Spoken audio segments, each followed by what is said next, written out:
Who doesn't like? Oh, that's even cute. Yeah, that's it. Demon time.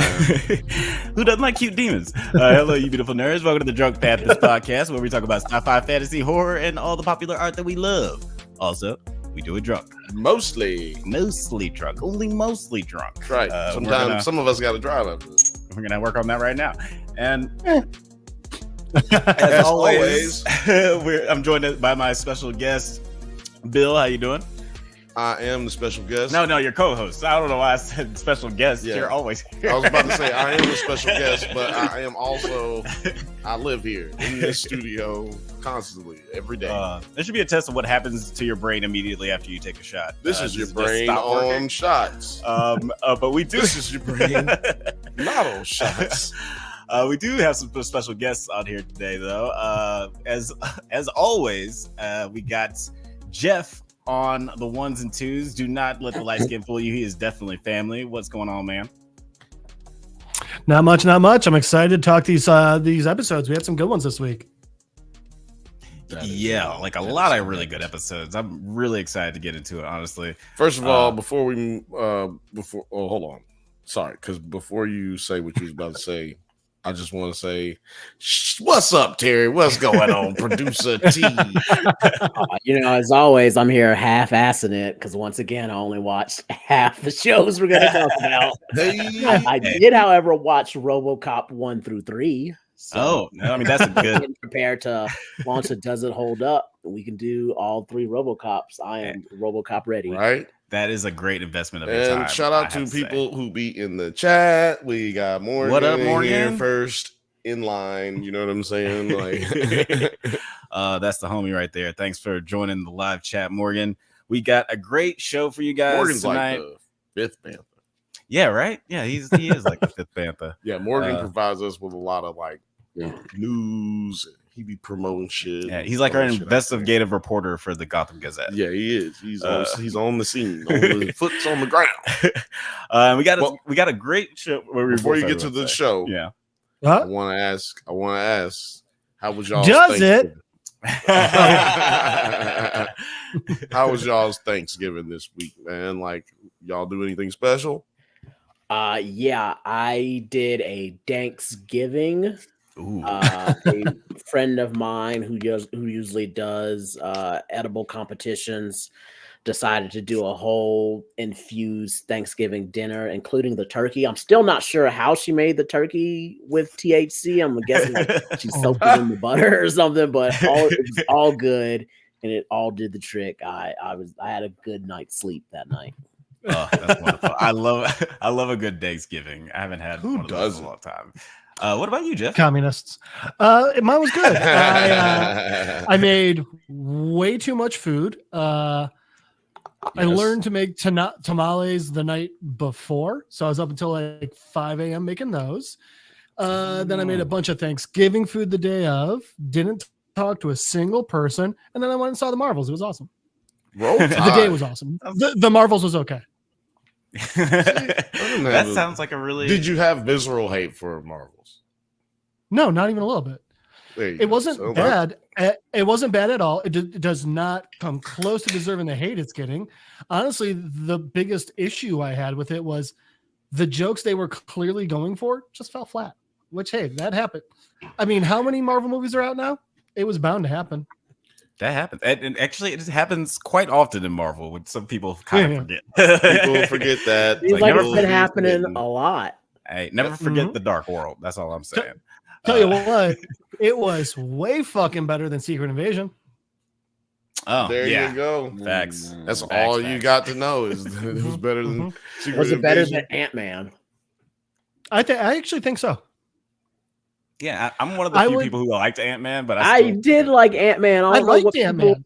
It's actually funny that y'all said that. We we literally just said that the other day. Like, we just rewatched it and it's like, yeah, it was pretty good.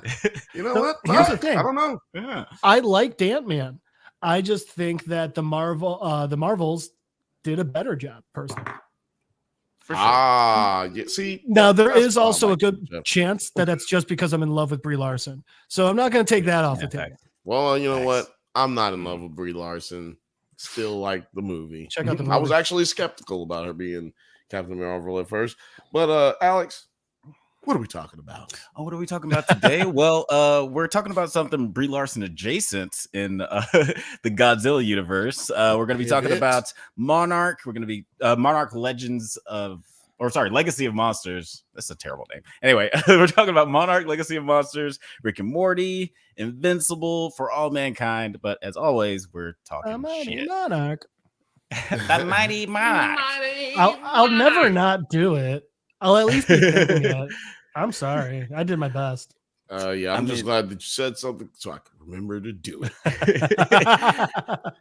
I mean, it's always going to be. We're going to be talking about these shows. If you guys want to chat with us, leave some comments, share it with your friends. This is a late night show. You know what I'm saying? Late night talk show. So share it with your friends. You know what I'm saying? And get their asses over here. Like and subscribe. If you're watching from Nerds at Night, we say hello and thank you. And if you're watching from the Drunk Banthas, we say get fucked up.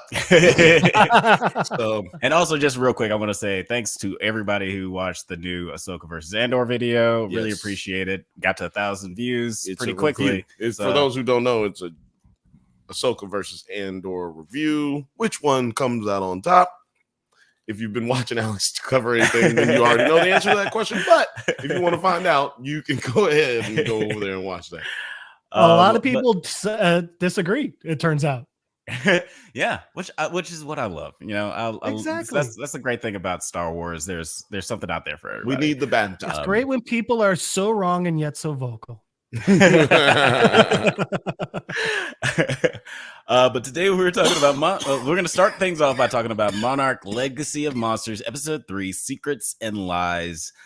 Crazy episode, an apt title for this episode because there's definitely a lot of lying, a lot of secrets, and we hear that 2 times in the episode. And I thought that was a nice little callback too. But before we get into the nitty-gritty, Jeff, what did you think of this episode? Like last week, I really enjoyed it. I was surprised with how much I enjoyed this one. The new kaiju we got, which I'm saying new in the Monarch universe. I don't know if it's new in all of Godzilladom, but I thought he came off pretty cool, and I liked how they did his power.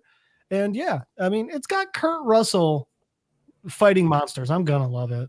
Yeah, right. Yeah. Like it's a pretty great get when you can get one of the greatest action stars of all time to be in your TV series. Alex, you said wait a minute. You said something earlier about Monarch, but I think it was off pod, so I ain't gonna mention that. But how did you like this episode? I thought it was really interesting. I thought it was really good. I liked a lot of the human elements from like the past stuff, and I'm loving the cheesiness of the present stuff. Like, and I mean good cheese. It's like Firefly kind of cheese. It's like I like this band of guys who are out here just trying to get shit done. Firefly cottage cheese. I dead ass was like, I don't know if I can do that. Firefly cottage cheese is my favorite brand. I let it Firefly cottage cheese. It was a bit cheesy though. Yeah. I like a lot of the dialogue is kind of cheesy in the present time, and things are a lot more like I don't know, seem just heavier in the past for whatever reason. But I'm like heavier or grounded. Yeah, it's like a lot more like thematic parallels to like the nuclear revelation of America and how they bombed Hiroshima and stuff like that. You know what I think that is? Better actors. Yeah, because I'm not hating. We're gonna get into that for sure.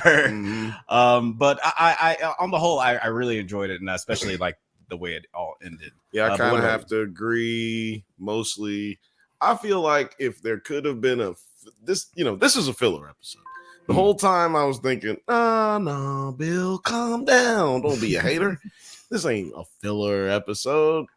Can't do filler episodes with streaming shows, right? Wrong. Wrong. Hey, Moon Knight said, "Hold my beer" a long time ago.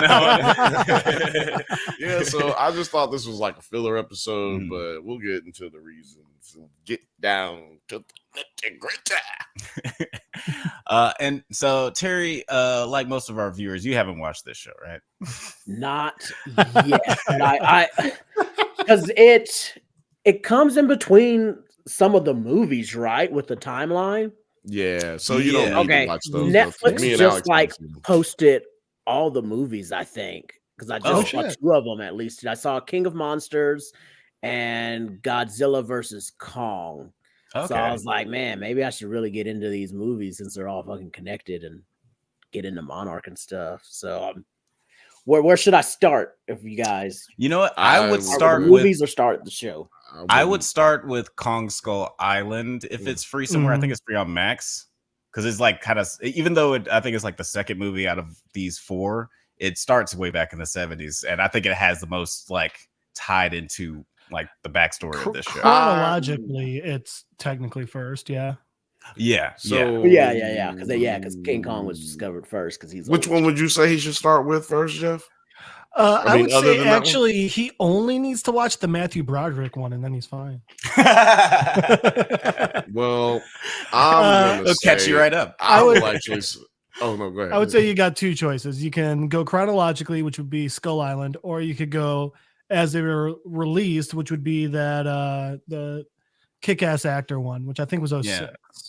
2014. I haven't seen any 2014. of them. I hadn't even seen any of them except the Matthew Broderick one, so I thought he was serious. I didn't know that was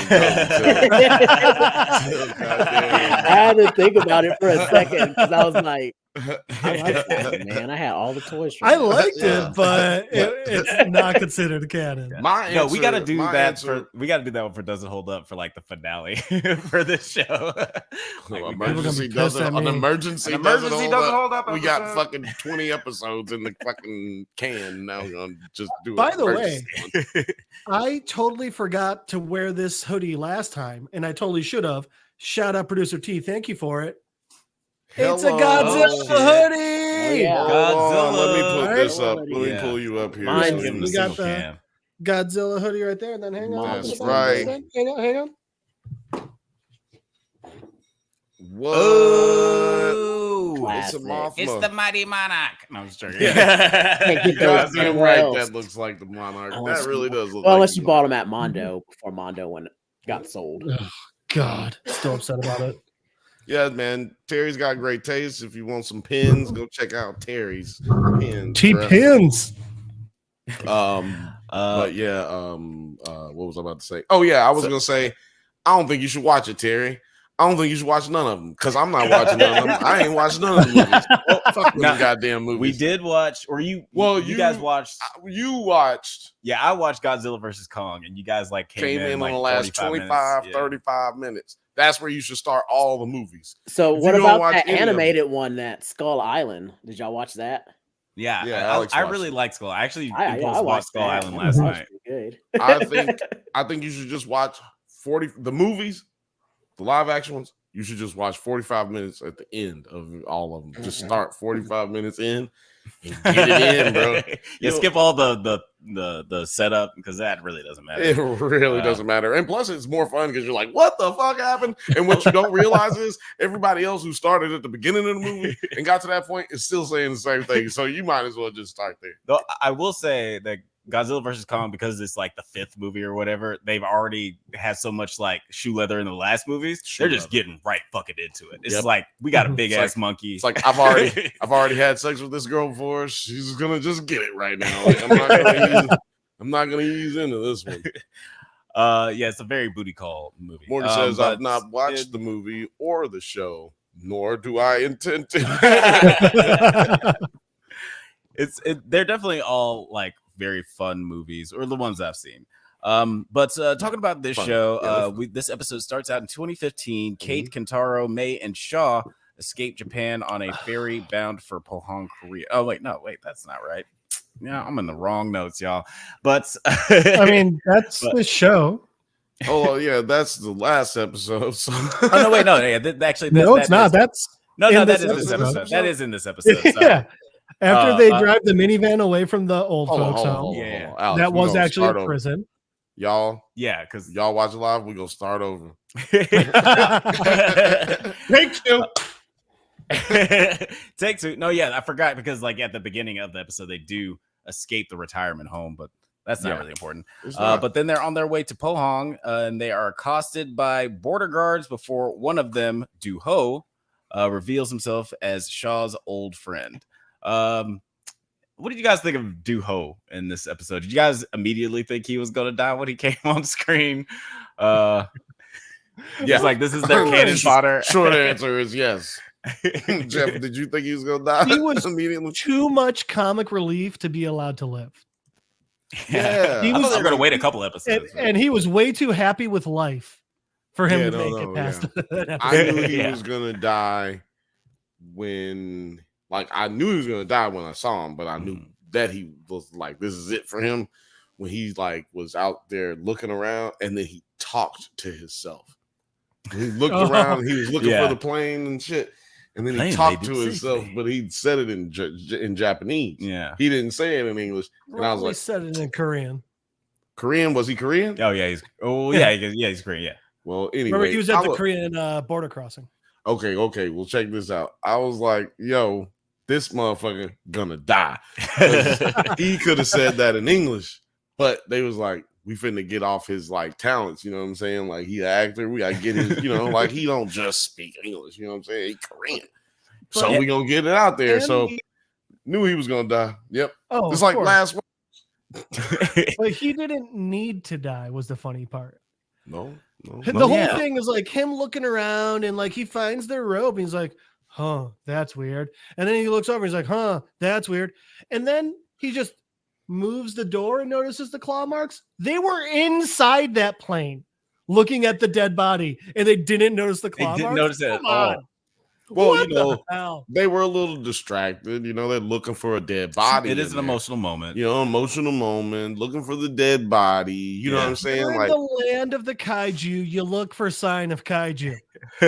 Just set it up for everybody who didn't watch the episode. Yeah, when the whole gang they're traveling to Alaska trying to find Kentaro and Kentaro and Kate's dad, because they suspect that he's not dead, he's just disappeared. So then they fly out there and they land around. Dead. I say he's dead.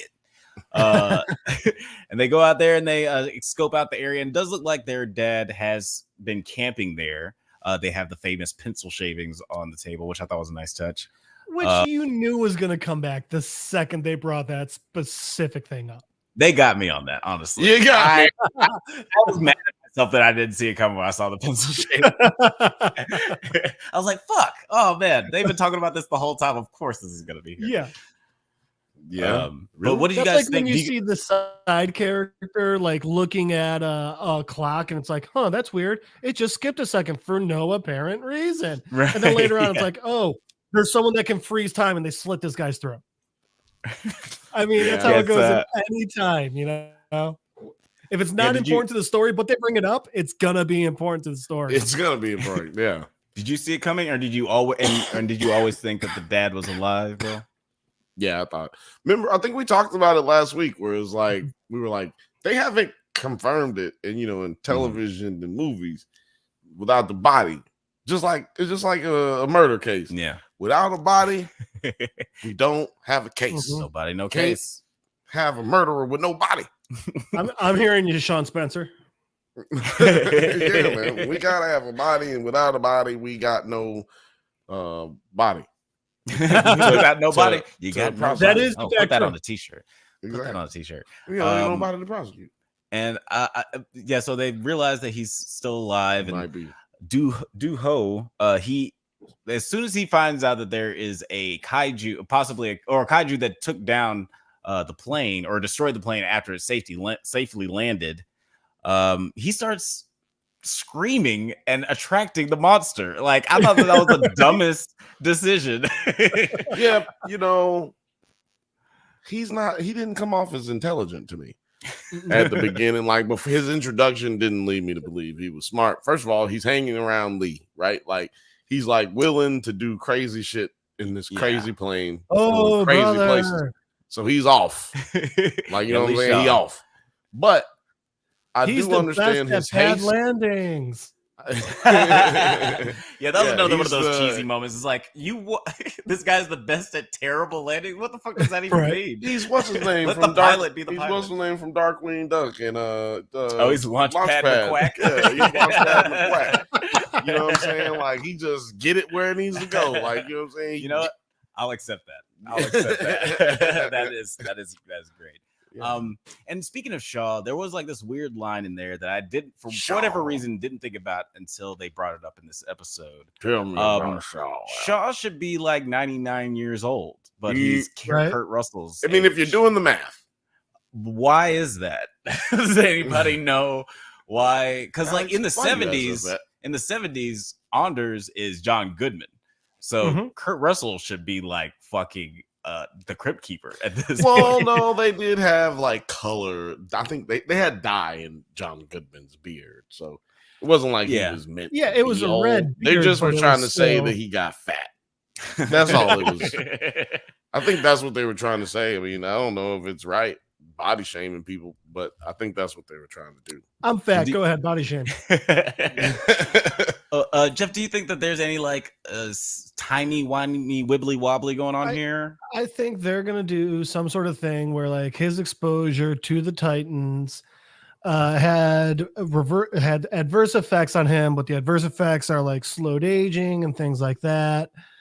I'll bet that's a part of like Monarch's whole mission to figure out like how can we harness the power of the Titans to extend life.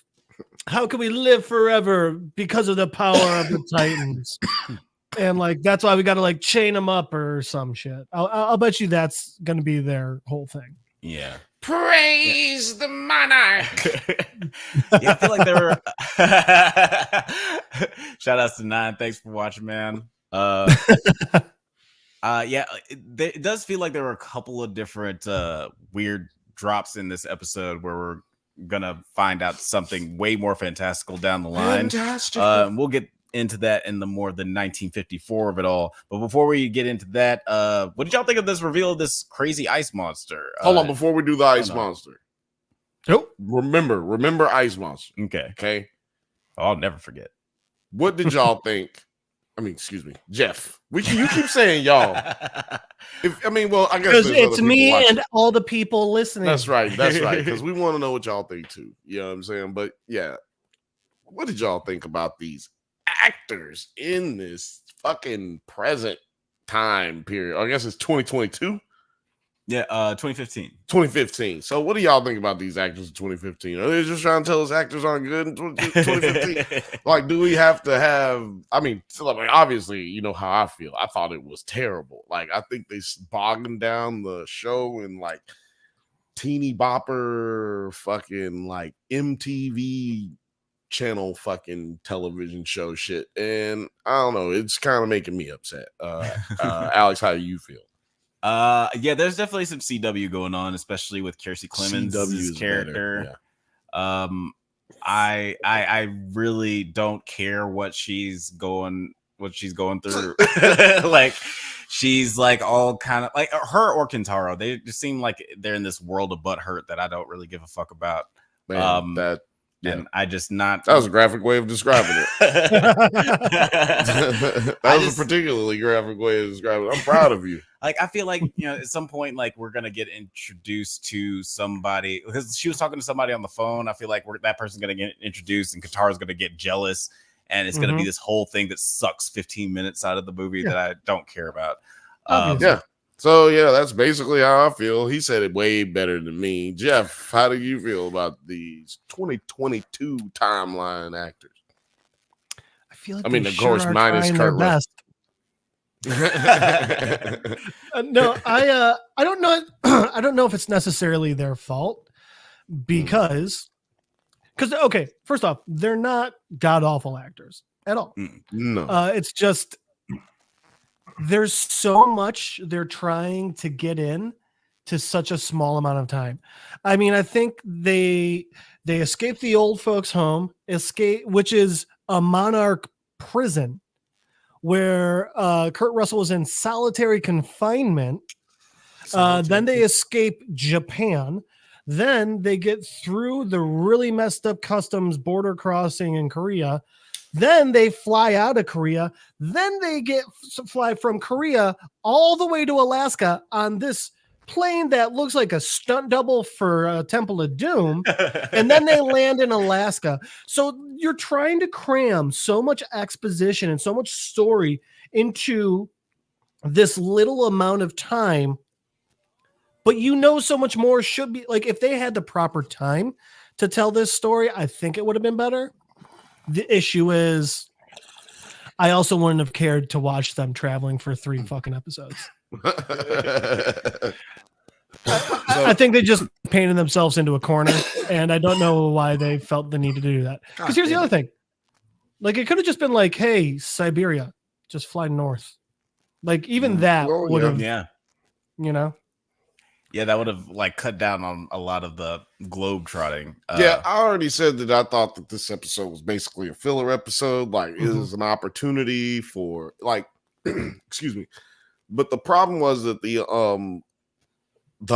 was an opportunity to like get some good stuff off, some background story off, answer some questions. But the problem was, man, they only did the exposition with like Kurt Russell's timeline. So now everything's all boring during their scenes. Like, come on, man. Damn. That was I'm like, God damn. Like, I don't want to hear y'all talk about, she's like the black girl, her whole thing is just like, you guys got me in this shit. How come she can't just be interested in it? Because she's a fucking nerd and she's the one who opened the goddamn shit anyway. Like, that's a better arc. So, Bill, I'll say I feel like the modern part of it is kind of a filler episode, but I feel like the 1950s stuff was actually like, hey, this is some good background and things you need to know. Absolutely. Because there was no exposition. It wasn't like a whole bunch of exposition in exactly. And I felt like they could have divvied it up a little bit. Like, let's divvy up this exposition a little bit. So it's not everybody just giving us a goddamn Spider-Man 1 fucking introduction every single time. I did appreciate, I'm not sure if you guys caught this, or I was the only person who felt this way. Oh, actually, before we get into the Ice Monster, I just want to say that I really liked that Kurt Russell. I feel like the director told Kurt Russell, "Hey, could you do a Wyatt Russell face so we can do this? So we can do this smooth transition?" Because Wyatt Russell has a deep underbite. Big I ass feel like face. Kurt Russell was just like, like he did his best Sling Blade face so he could look like his son. First time, I was like, oh. Yeah, Wyatt Russell does look like his dad. Yeah. People and it was like, all the chin. You couldn't tell that was him, and he's new Captain America. And I was like, hell no, that nigga looked like he got a big ass face. Like, Kurt Russell got that, that chiseled jawbone. This dude, that's don't make Mike, right? Like, if I saw this dude as, like, what's his name from Escape from LA? Escape from New York. Plissken. I don't think I'd be scared of him. I don't think I'd be like, oh man, he hard as hell. He was killing these niggas. Like, I don't think I'd feel. He's got a little bit of dork energy in him, and Kurt Russell has like no dork energy. Exactly. Yeah. So I don't know, but anyway, Ice Monster. Jeff, the Ice Monster. I liked how. Oh, that's why they didn't notice the claws. Okay, never mind. I liked how it wasn't his ice breath wasn't him going like and like a dragon flame, but with ice. Because like you see that pretty often. I like that it was him breathing in and sucking the heat out of the air, and that immediately just. And it was like, all right, that was really cool and makes a lot more sense. And then after that, they back up and he's got like the weird little blue dots all over his octopus face tentacles. And I was like, you don't need the dots. I was already buying it. We're good. Yeah. Yeah, that did seem like a hat on a hat. But I do, on the whole, really like the design of this monster. Little Frosty said, Wyatt Russell is Goldie Hawn's son. Now, I don't know if she's trying to say that Goldie Hawn got a big ass face. I don't know if that's what she's trying to say, but I would never say that. You know what I'm saying? I would never say that, but if that's what Lil Frothy said, then that's hilarious. I love Goldie Hawn's big ass face. Okay. Wait, no. Go to the next one. Oh no, he the is next his comment. biological dad. Well, no. Go to the next comment there. Oop, I'm wrong.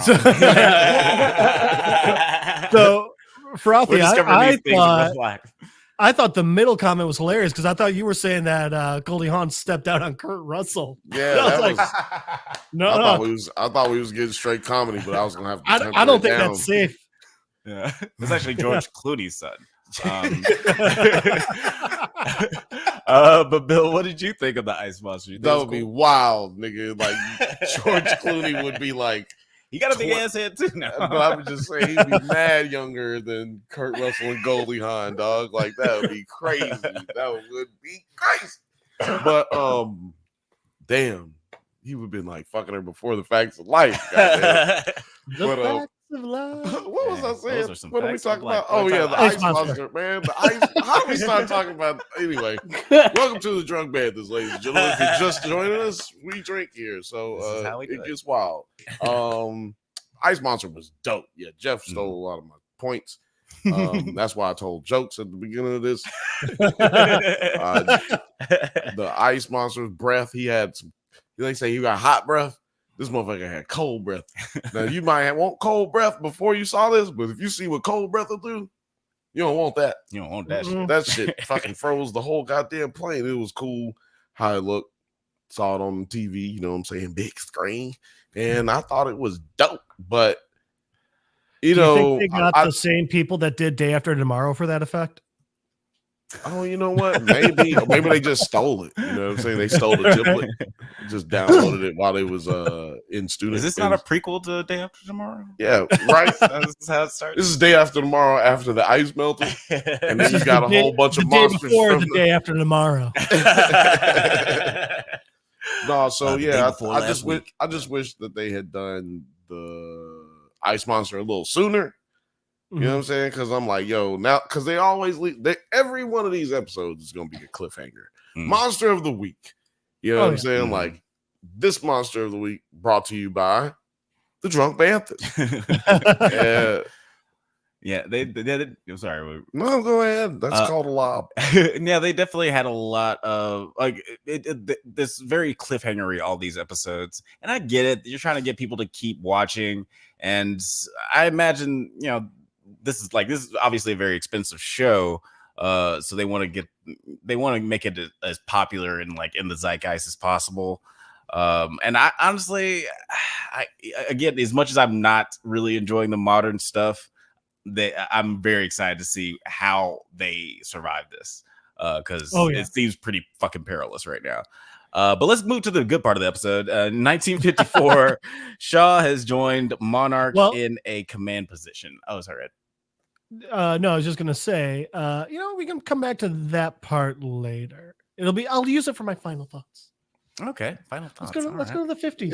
Yeah. All right, let's go. Let's time travel back to the 50s with good actors and good story. Where we get Shaw, Randa, and Moira present a cast of Godzilla's footprint from. I'm sorry. I know what is that. See, I was gonna let you finish, but you got distracted, so might as well just go ahead and put it up. Goldie and Kirk got wide ass faces, but they built like the Easter Island head. That's fucking amazing, because they do. I think all of that may be completely accurate. I wouldn't say something like that, but it sounds hilarious. It's pretty accurate. Shaw, Randa, and Dr. Mira presents a cast of Godzilla's footprint from Indonesia to Shaw's superior officer, General Puckett, who was, if you guys remember, he was in Peacemaker. He was the sheriff in Peacemaker. Oh, hilariously weird actor. I love this guy. Oh my God, so fucking weird. He makes the weirdest choices. In the best way, by the way. Yeah. I love every second of him on screen. But they present this cast to him to secure some uranium so they can lure Godzilla out into the open. I thought that this was a pretty interesting dynamic of them trying to get funding. You see the growth of Monarch from just being these three friends to being a militarized unit that we see in the present day, or the 2015. Jeff, we talked a little bit about this earlier in the last storyline, but what did you think of this storyline? Oh, it's definitely better than the modern storyline. It makes more sense. It's more succinct, and it doesn't have as much filler. So every aspect of the 1950 storyline, specifically in this episode, is better. There's no other way to say it. Right. Yeah, I felt basically the same way. I was like, this should have filler episode, dog. Like, the scene where they blew up Godzilla's. That was cool. But then the scene where they was talking to each other after they didn't get no money. And then they was like, he was like, nah, we got the money. We got more money than we was gonna get. We got more money than we was gonna get, bro. You know what I'm saying? That was a cool little okie doke. Yeah. And then they had a little moment after that where they was like, look, I ain't gonna say nothing if y'all don't say nothing to me. Boom. You know what I'm saying? Like, there's a difference between secrets and lies. Secrets and lies, yeah. So, did anyone else think it was weird that the Dr. K, whatever her full name is like, well, no, it's not just that they're attracted to uranium, they feed off it. And then the military's response was, then let's throw a fuck ton of it in their face. Like, that's gonna hurt it. It's like walking up to me with just a giant bowl of spaghetti and throwing it at my face and being super surprised when not only am I'm fine, I'm actually really happy right now. I love the fact that I also in my brain thought spaghetti. Like before you said spaghetti, I was like, spaghetti. Why is it that they all, like Othelia said, why is it that they stay having Godzilla chasing uranium and nuclear weapons? Why is that? I mean, that's from the movies. Yeah, but I'm just saying they got him doing it again right now. I'm just saying, why they always trying to feed a motherfucking thing that eats the motherfucking shit? It's so stupid. It's such a bad idea.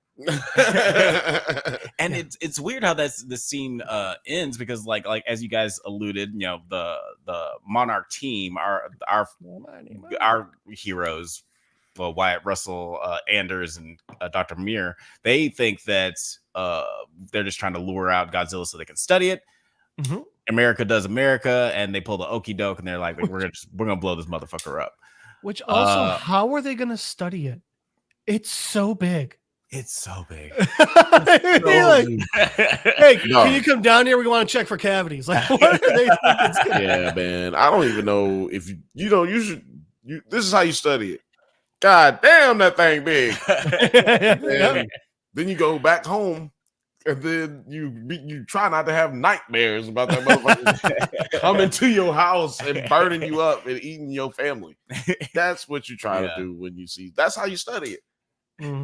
He breathed fire. Yep, he was breathing fire, sir. Did he have scales? Was he like a dinosaur? He looked just like a dinosaur, sir. Well, how big was he? He was big as hell, sir. That's all you need to know. Okay, we're not gonna fuck with him. We're just not gonna blow him up. The most scientific debate you can have on this is, dude, he's taller than the Empire State Building. I don't know. I think he's taller than the Sears Tower. Like, that's it. You're just deciding what building he's taller than. That's all of it. And wouldn't it be more like this is where he hangs out at? Just don't go here. Don't go there. Don't go there. Yeah, don't no fly zone. Don't put nothing there. We go away from this place. We go back to like old school pirate maps, and it's just like, all right, here's the Philippines, here's Japan, here's America. There be monsters. Yeah, that's Monster Land. We don't go there. Exactly, man. Just leave motherfucking Godzilla alone. Half of these things won't be an issue if you just leave Godzilla. Yeah, that's get that Leave Britney Alone guy just screaming that out now. I like how they always make King Kong do shit. Like they're scared of Godzilla, but they will walk up to Kong and be like, "Hey, you broke ass monkeys! Time for you to get you need to do something." Because hey, we got a woman. You want a woman? Yeah, all they got to do is show King Kong where the white women at, and he's ready to go. Are you trying to say that? Are you trying to say that King Kong is 9? Is that what you're trying to say? I think that might be racist. I would never say that. Oh my God, that's not something that I would say. If the next King Kong movie isn't titled King Kong, Where the White Woman At, I don't know if I want to see it, guys. Just like with him, just like a big Coonan grin on the poster.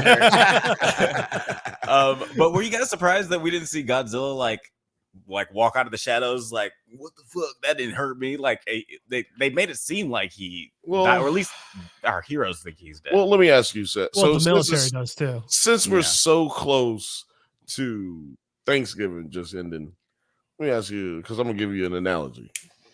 Imagine you just ate all that good turkey and that motherfucking cranberry sauce with that dressing and them goddamn macaroni and cheese and them collard greens and the motherfucking neck bones and them collard greens. Tell me what was you able to do after that sweet potato pie and that goddamn sweet potato fucking casserole? Yeah. What was you able to do after that, Alex? Take a good ass nap. So that's my theory is that he got the itis. Godzilla got the itis, and he was just like, I'm finna go to sleep. That's actually a solid theory. Now I don't have the munchies. I was just literally, that was Inside Baseball. I was just describing what he just literally, in fact, ate in like one plate, and then I was describing what he could and could not do in real life. Like what he could do, mind you, was sleep. What he could not do was anything else. Yeah, Godzilla short list of what I could like not do. With his legs up, out underwater. But yeah, that the Americans think that this is a huge success. They give Monarch pretty much blank check to do. They give him carte blanche to just do whatever they want as far as monster hunting goes. And I thought that was like a really nice way to end this. This storyline even is shot better to me. Like the way I need a Tedros button and a carte blanche button. That's what I need. I'm sorry. That's off subject. I don't even know what you said. What did you say? Well, no, I was just gonna say, you guys have any final thoughts on this episode before we move it along? Go ahead, Jeff. Did you guys catch when they're talking with Lee, Kurt Russell Lee, and he said, I forget the name of their dad, but they said he goes, he's more of a son to me than a nephew. I'm telling you, he's their he's grandpa. Yeah, that would make a lot of sense. That's pop right there, man. Yeah. Okay, that's gross. I mean, not gross, but it's bad. You know what I'm saying? Why you fucking? Right. I think it's gross because you fucking somebody else's bitch, man. God damn. Yeah, it does feel that way. Matter of fact, I got to take a drink after that. That got me depressed, Jeff. Especially the moment like that he has with Kate in the pilot in the plane where they just kind of have like this very a father-daughter moment. I was like, this seems too chummy for the y'all that just met. Yeah. Yeah, man. And for all those who don't understand the Tedros, and carte blanche, please let it be known. You have carte blanche to go over to 9 Nerd Yards and check out the idol videos that we did.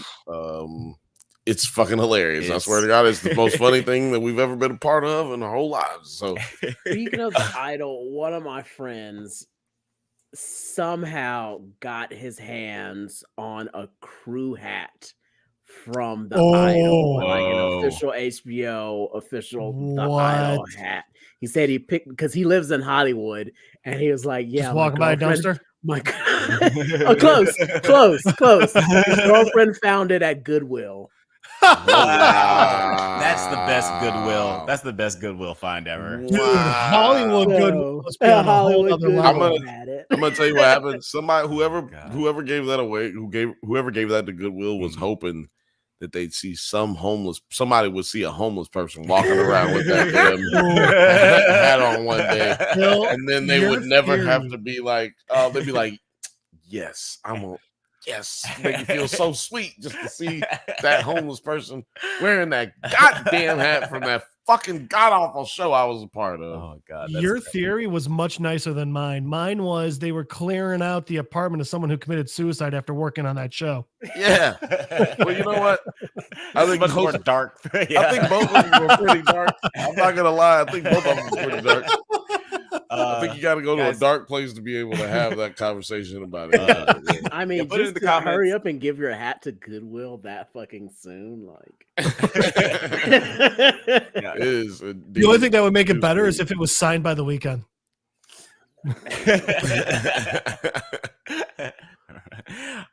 Yeah, like actually that would make it a lot better. But to go from one depressing thing to another, we're gonna start talking about For All Mankind season 4, episode 3, The Bear Hug.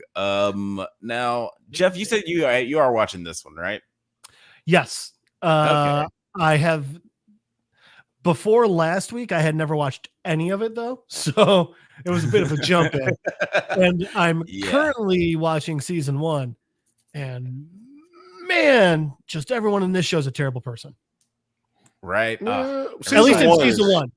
Season 1 is definitely full of nothing but terrible people. Except I feel like Terry is not. Terry is like probably the best person in season 1. I just saw the episode where they were real mad they couldn't get the guy in charge of NASA out by having an astronaut badmouth him. So instead, they brought up the shit that they knew he did as a Nazi scientist. Yeah, it's like you guys already knew he was a Nazi. It's like you want to bring it up now. Oh man. Also, what do you think happens if you say no to Hitler? Like the senator's questioning him, like, you did what Hitler said? And it's like, do you think Hitler was really cool with the word no? It's kind of like, well, if I didn't, then I kind of wouldn't be standing here before you. Right?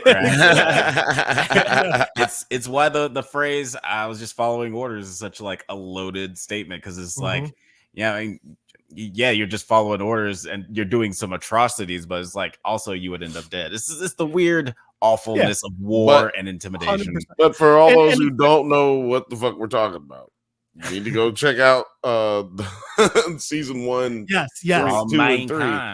Oh no, season 1. By the way, the guy we're talking about wasn't like sitting there like, well, he said to do it, so I shot this guy in the face. No. They said, hey, do this. So he made rockets to leave the atmosphere. Very different, by the way. Yes. Yeah. Still, it's all all very, very complicated. Thought I should bring that up before we start getting a lot of thumbs downs. No, yeah. You know what? I also think the good parallel, I mean, that's a good segue, because that parallels with this show, but I mean, it parallels with what happened in history. This is what this show has been technically about most of this series, but this season hasn't. I feel like we ain't getting no lineup with like history a lot.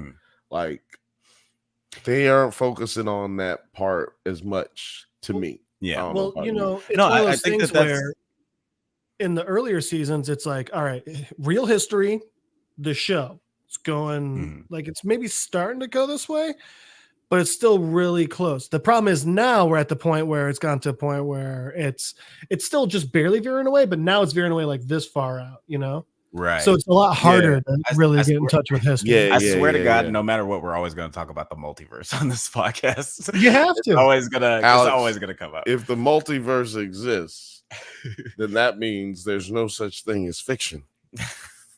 Wait, but it does mean there's a reality where we're not talking about the multiverse on this fucking podcast. Bam. there is a universe. But this episode, sorry. That's just how you end up getting out of a multiverse conversation. You say something. yeah, this I agree with what Jeff said. Yeah, it definitely, now that so much has veered from our real history, they can get real crazy with it and have all these insane things that are happening, like a brand new war that never happened in Russia, like the civil war that's happening in Russia. Man, I mean, not crazy. that they don't have their civil wars. This is just not. We all have our civil wars. Also, if it's happening in Russia, there's a good chance the rest of the world ain't hearing about that civil war. Right, especially in that era. Yeah. But that was a dope scene too. I mean, dope thing about that one as well. But one thing we do get is like there's a base on Mars. Mm-hmm. All these different countries are involved in this aerospace program, and privatized, and with NASA as well. But still, the North Koreans are like, "No, bitch, no, back your ass up. I ain't trying to fuck with your ass. Hey, Yeah. what the fuck you trying to do? Trying to play some shit? Like trying to Same put some as sound everyone. devices in here, ain't you? Nigga, don't nobody care what you want. What you doing up here? Right? We all in space. We all doing the same shit. It's like I just literally needed a piece Also- from the refrigerator.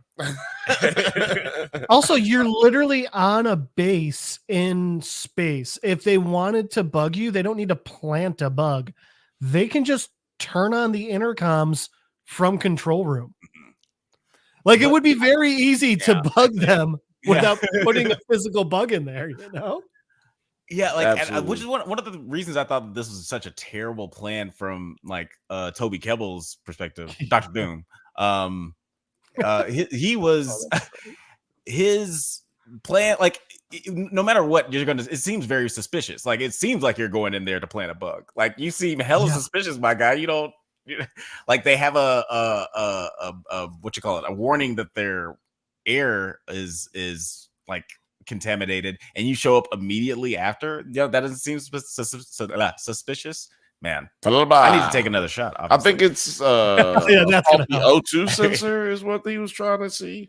I'm with the character Miles, what we're talking about for y'all who don't know. We're talking about our buddy Miles. He is, man, not getting no money. No, he getting less money than they told him he was gonna get when he got there, and he found out he wasn't getting shit. And now his wife leaving him. Man, this shit is crazy. So she's then he leaving him. Well, yeah, like she was gonna leave him. Well, he convinced her not to leave. I'll go to Mars, and she's like, "I love you." And then he's like, "I got no money." She's like, "I didn't love you." Right. Well, she's like, "I love you, but you broke, so I gotta go." I gotta go. I don't understand why she has to go. Where does she have to go? Like, why don't you just go get a job? But anyway, he finds out that his girl is about to leave him, and he just decides to start selling shit on the side. You know what I'm saying? He started getting these packs off. He started selling these rocks in the streets. You know what I'm saying? And I was like, man, I don't know if I really believe in this turn for this character. But what did you feel, Jeff? What did you feel about that little switch in this character? I actually really bought it. It felt very believable to me, especially when we saw that he's selling to all the higher ups too, the people on the higher levels and everything. Which I didn't catch this last week, but I mean, it's literally the system is literally the higher ups. They're at least above ground. Like these motherfuckers are like, get in the fucking basement. That's where you're gonna live. We're gonna live up here where we can see things. And so that was funny. But when you see that he's paying, like he's buying shit for all them and like getting their contraband and stuff, that's when I was like, okay, this makes absolute sense then. Because at first you're sitting there and you're like, how the fuck are you smuggling shit to another planet with no one noticing? And you're not. Everyone's noticing, but they all need shit too. Well, no one who matters is noticing. Yeah. And it's one of the it's like real life here on Earth. Like, is how drugs work. There are criminal elements everywhere, and there some people just let things slide because it works better for the whole economic ecosystem or whatever. Yeah. Look at a prison, man. They get cell phone. Dude, there was a prison. I heard today about a prison in Arizona that someone shot someone Dude had an inmate had a gun. How do you have a That nigga is resourceful. All I can say. And by the way, he didn't shoot another inmate or a guard. He shot a visitor. a visitor? Hey man, Yeah. maybe you might not know he might have had problems with that visitor. You know what I'm saying? Maybe that visitor. Maybe he found out that What's visitor going on the was outside? snitch. Maybe that visitor was gonna attack him. Maybe he was standing his ground. He's standing his ground. He just I found out today. My little brother works at a prison in Texas, and one of their lawyers just got in trouble because they were sending in drugs to an inmate, and they found this out because the inmate had an OD. Oh my God. Damn. So that's how they got caught. Yeah, this part definitely felt very. Frothy might have the quote of the show so far. That's one hell of a keister. Yeah. Hold on. I do have to explain this for the people who did not see this episode. So this motherfucker selling space rocks to a pawn shop. No, he is selling all things. He's selling toiletries. He's selling toilets. Toilets. He's selling toilet paper, tampons, towels, rope, just some rope. You know Playboy, literal alcohol. old school magazine porn. Yeah. Yeah, he's selling what do they call them? Razors. Selling razors. Man. Yeah, he's selling razors too. He's selling fleshlights. He's selling. Here's the way to think he of got it. cocoa butter. He got everything. This is sounding a lot like jail. The more we talking about it. I mean, well, that's what they're trying to. That's what they're trying to get at. Yeah. And that's the thing. The commissary only sells the cheapest fucking shit. So, oh my God, these people are buying. This shit exactly. is we all on the same tip right here. So it's like take, I mean, a ridiculous one. Like they're bringing Tampax from Earth, as opposed to like friggin' sandpaper tampons that they're supplying to these people that they don't give a shit about. Yes, right. You will pay for that. Basically, for y'all who don't know, who didn't watch the episode, they're basically using paper towel rolls as tampons. Yeah. It's fucked up. And fucked up. As a wise man once said, Ra's al Ghul, you create enough hunger and everyone will become a criminal. So absolutely. I don't remember that, but that must have been Liam Neeson. Was that Liam Neeson? Yeah, that was Liam Neeson. No, these are the things that my brain decides to remember instead of anything. No, only thing I remember Ra's al Ghul said was in the cartoon. Oh yeah, great voice. Great voice in the cartoon. If you don't sound like that, then I don't like your Ra's al Ghul. But yeah, before we wrap up the For All Mankind conversation, let's talk a little bit about Margot, because she is fucked up. She found herself in the middle of a Russian civil war where she I'm sorry guys, I put my notes in the wrong place. I don't have notes for this at all, so I'm just kind of going off the dome. What do you mean? Go ahead. But yeah, they like Margot, she gets approached by a spy that she doesn't even know who it is, but apparently she's one of the leaders of this regime that's trying to take over this nice, peaceful Gorbachev regime that's going on in Russia right now, where they're great friends with Americans. But yeah, she ends up getting kidnapped and tortured. You saying Margot was a leader of that? No. I'm saying the spy. The spy that approached the woman that gave Margot the card. Gave her the card. Yeah. So, what did you guys think of like this Margot's storyline in this episode, and just like how she's been basically being tortured? Like everything that happens in that room is so there was no basically there. She was being tortured, man. Yeah, Jeff. Just because someone has a person in front of you and then they kill him instead of you doesn't mean you're not being tortured. Yeah, that in itself is torture. When you 100%. Get somebody just blows somebody else's brains out in front of you, that's goddamn fucked up. I'm scared. That wasn't even the part I was talking about, though. Literally, she was tortured. They just didn't show it to us when she was strung up and the handcuffs are biting into her wrists. And then they show you her face, and like for a second, like when the guy walks back in after a while, you're like, what's going on here? Like she's got like a little red in her hair. Did like her no, wrist that was bleed from and drop. that But was then, that was no, from, oh, go ahead. because then when they showed this side, you're thinking all that blood on her face was splatter from the dude. Yeah, I took it as they came back brain, in and were hitting her. and brain matter. That's what I brain matter. I took it as they came back in and they were actually attacking her, like they were punching her and shit. It did seem like she was a little weakened. Like I was surprised that she, like, you know, there wasn't like something way more visible about like her treatment, but clearly after like they took the handcuffs off of her, she was like super disoriented. It looked like she's been through some shit. So like you said, yeah, like even though they didn't show it, it does feel like she was tortured. I felt mostly like Morgan said right here, even though it's a fucking it's like a fucking contradiction. It's a paradox what he's saying here, but I have no sympathy for Margot, but I kind of feel for her. I mean, yeah, I do feel that way. Like, you know what I'm saying? Like that bitch fucked up. You know what I'm saying? And then everybody told you quit messing with him, but you keep messing with him, and then he got you locked up. You know what I'm saying? Like that's how kind of the situation she's in. Like she fell in love with a Russian agent, and then gave him stuff.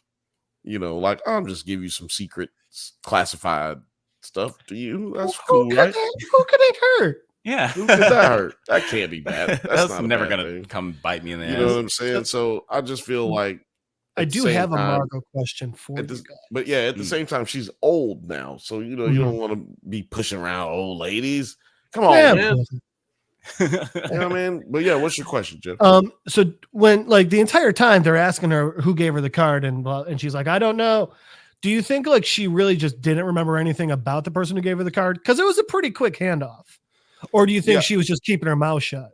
I mean, I think she didn't know nothing about her.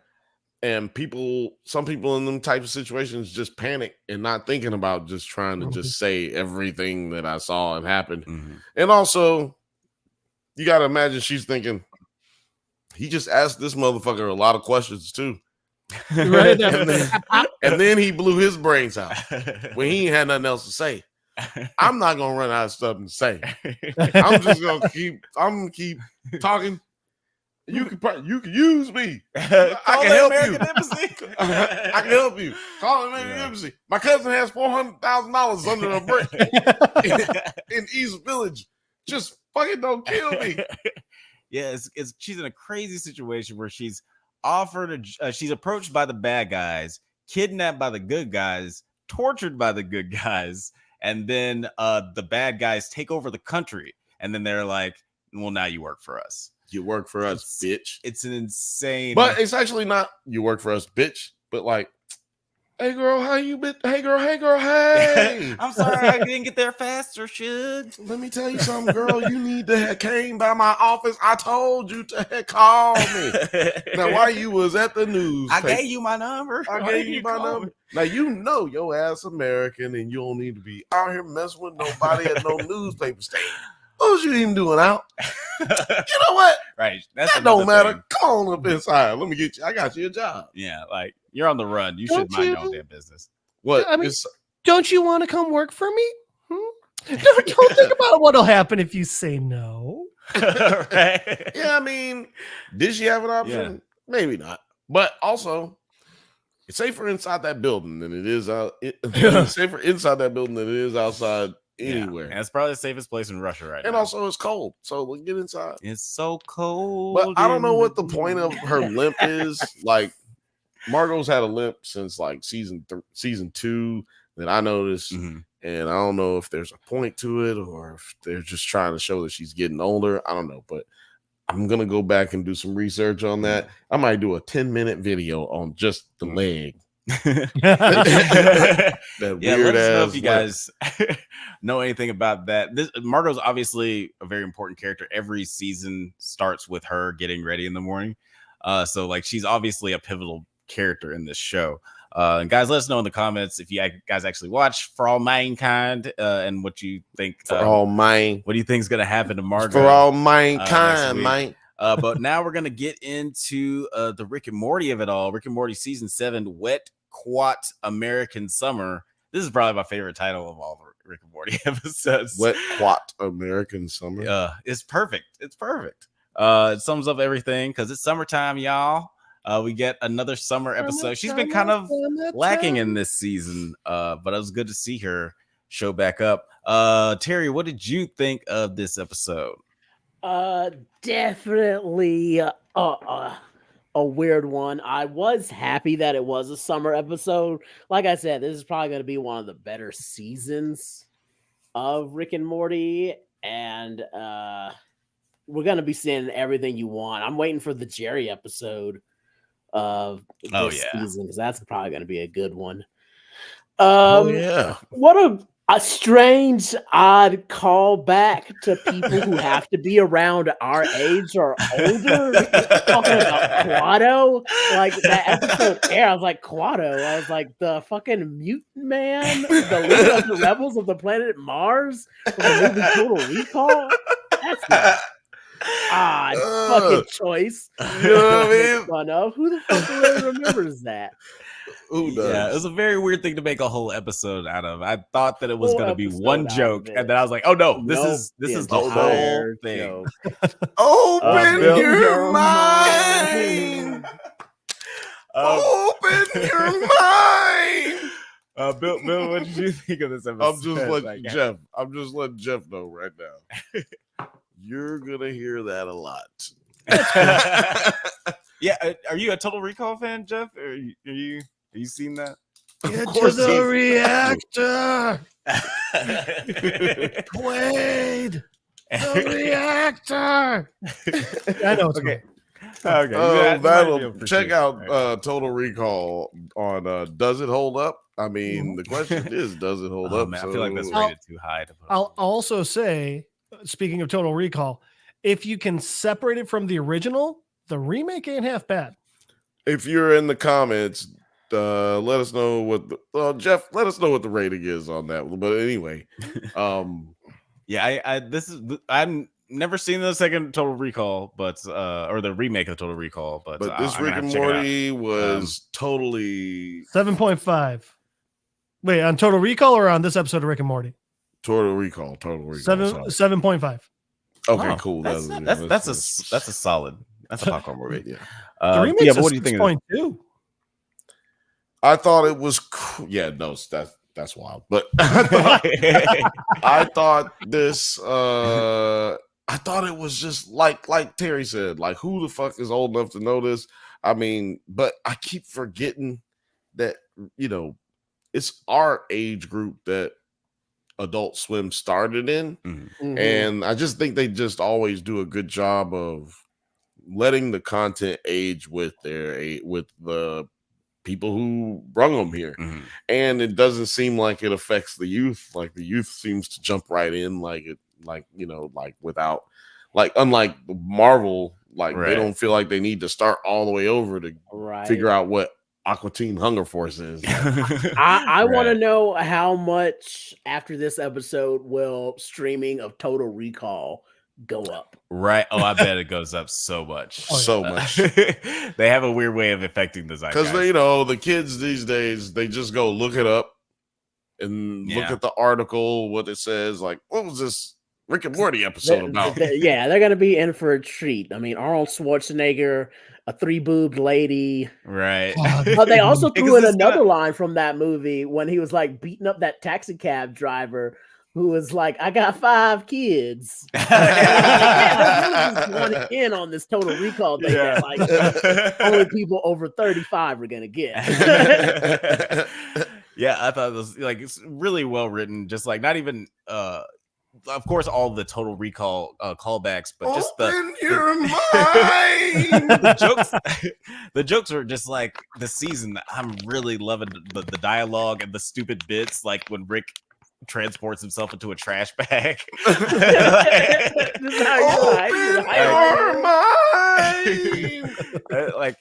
It's been really. Oh, and let's talk about the invention that started the whole episode, which I really thought the episode was going to be about instead of this Quado shit. Oh, right. Classic Simpsons. Yeah. Classic Simpsons. The attribute slider. Come on, who our aides didn't want a thing where you can adjust your stats. Summer obtains an attribute slider from Rick that allows her to change her physical attributes, which she plans to use to impress her friends at a Froth Party, which apparently is a mixture Frisbee of golf. Frisbee golf. I did not golf. know what Didn't Froth know what was the fuck they were until talking they about. You didn't explained know it what at the very Rolf end. was? No. No. Bro, I don't smoke, and even I know what froth is. No. I love that that's the part that you No. know. Like, we watched the episode, we didn't know it, but he's like, I you don't know what froth that is, bro? was. Like, what the fuck are they talking about? But I did like that the attribute slider worked like it does in video games, where you have to like, you can't just turn everything all the way up. It's like you have to sacrifice one thing for another. Yeah, you only get a certain number of points, and sometimes you got to deduct stuff. And then for whatever reason, like, they Summer and Morty fall into a pool, and their genetics get all mashed up. And they got why would you fall into the water with one of Rick's devices on? Right? Like the ones he give away are like dangerous. They're almost like curses. You know what I mean? Like use at your own risk. Just giving away monkey paws.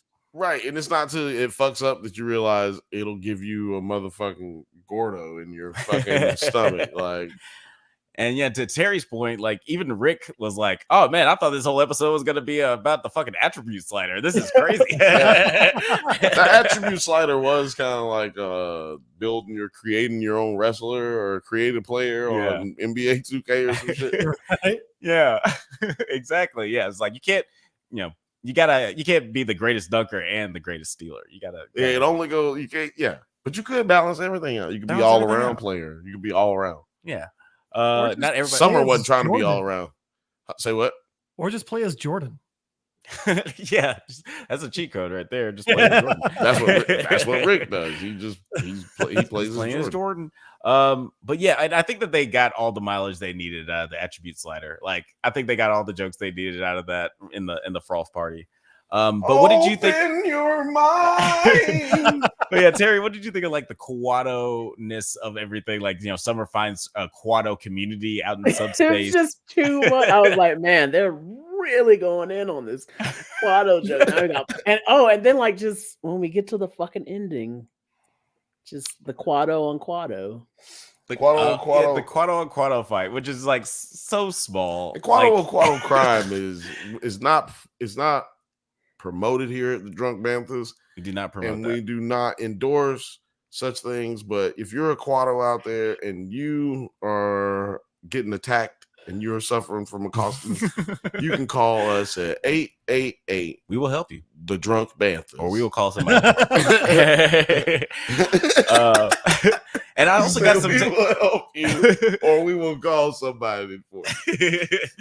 And I also got some Taken vibes because they mentioned Taken a couple times in this episode, and that boat and like the bedroom in the boat definitely looked like the bedroom boat from Taken at the end. Then, but instead of Summer calling Morty, she's got a psychic connection to Morty. Yeah, that was cool.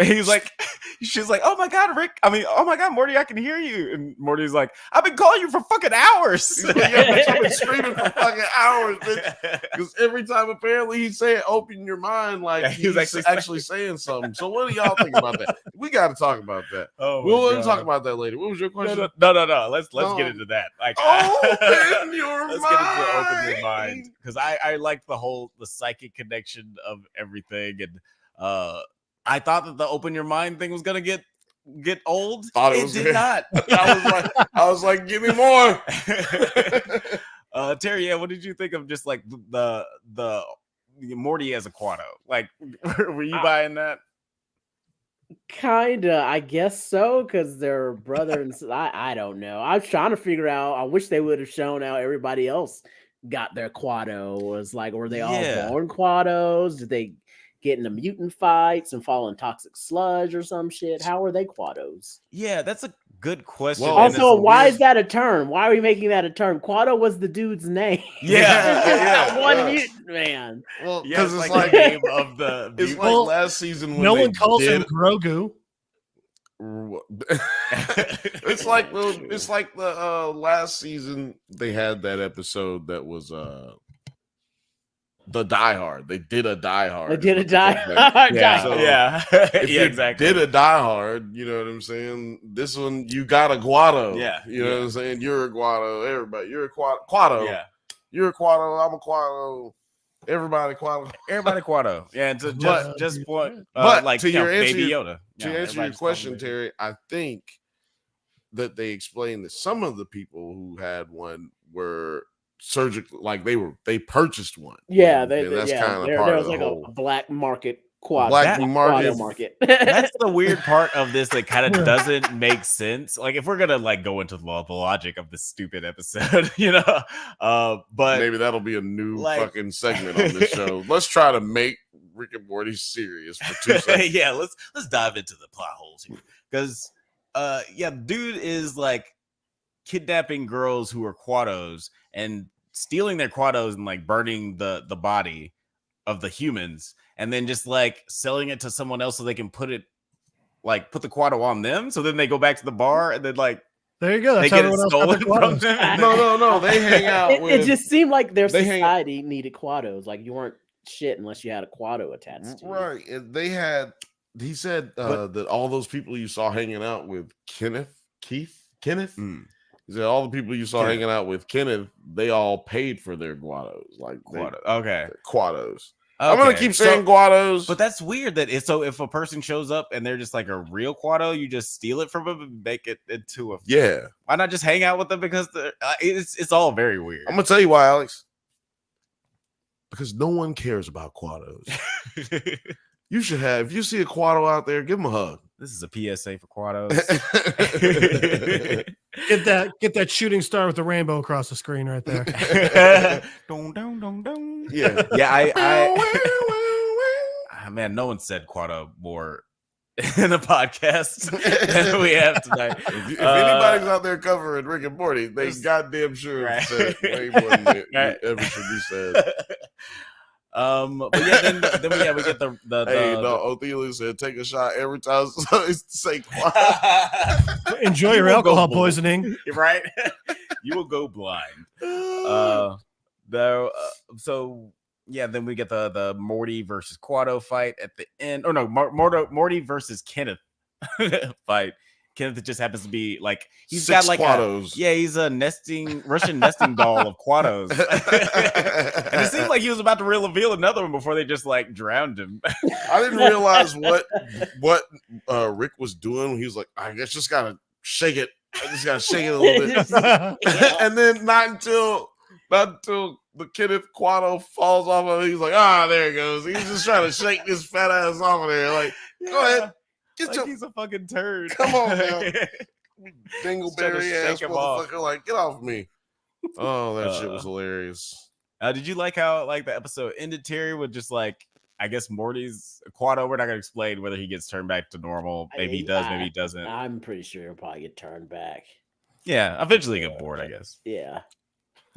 Oh, and apparently Summer's bisexual. She goes off with Homegirl. Right? Yeah. She goes off with Homegirl that she saved her life. She saved her life from the fire thing. Yeah, that's right. The incinerator. She came back for her because she was like, sorry, this is as much as I can save you right now. I can't save you all the way. But old girl gave her the thumbs up. Yeah, she gave her the thumbs up. She's like, that's cool. I totally understand your brothers. You need to go save your brother. It's kind of like it's probably more than I expected to be saved. I was basically about to die. And that was one of my favorite jokes, actually. I got a question. Do y'all feel like Rick is like kind of being underused intentionally this season?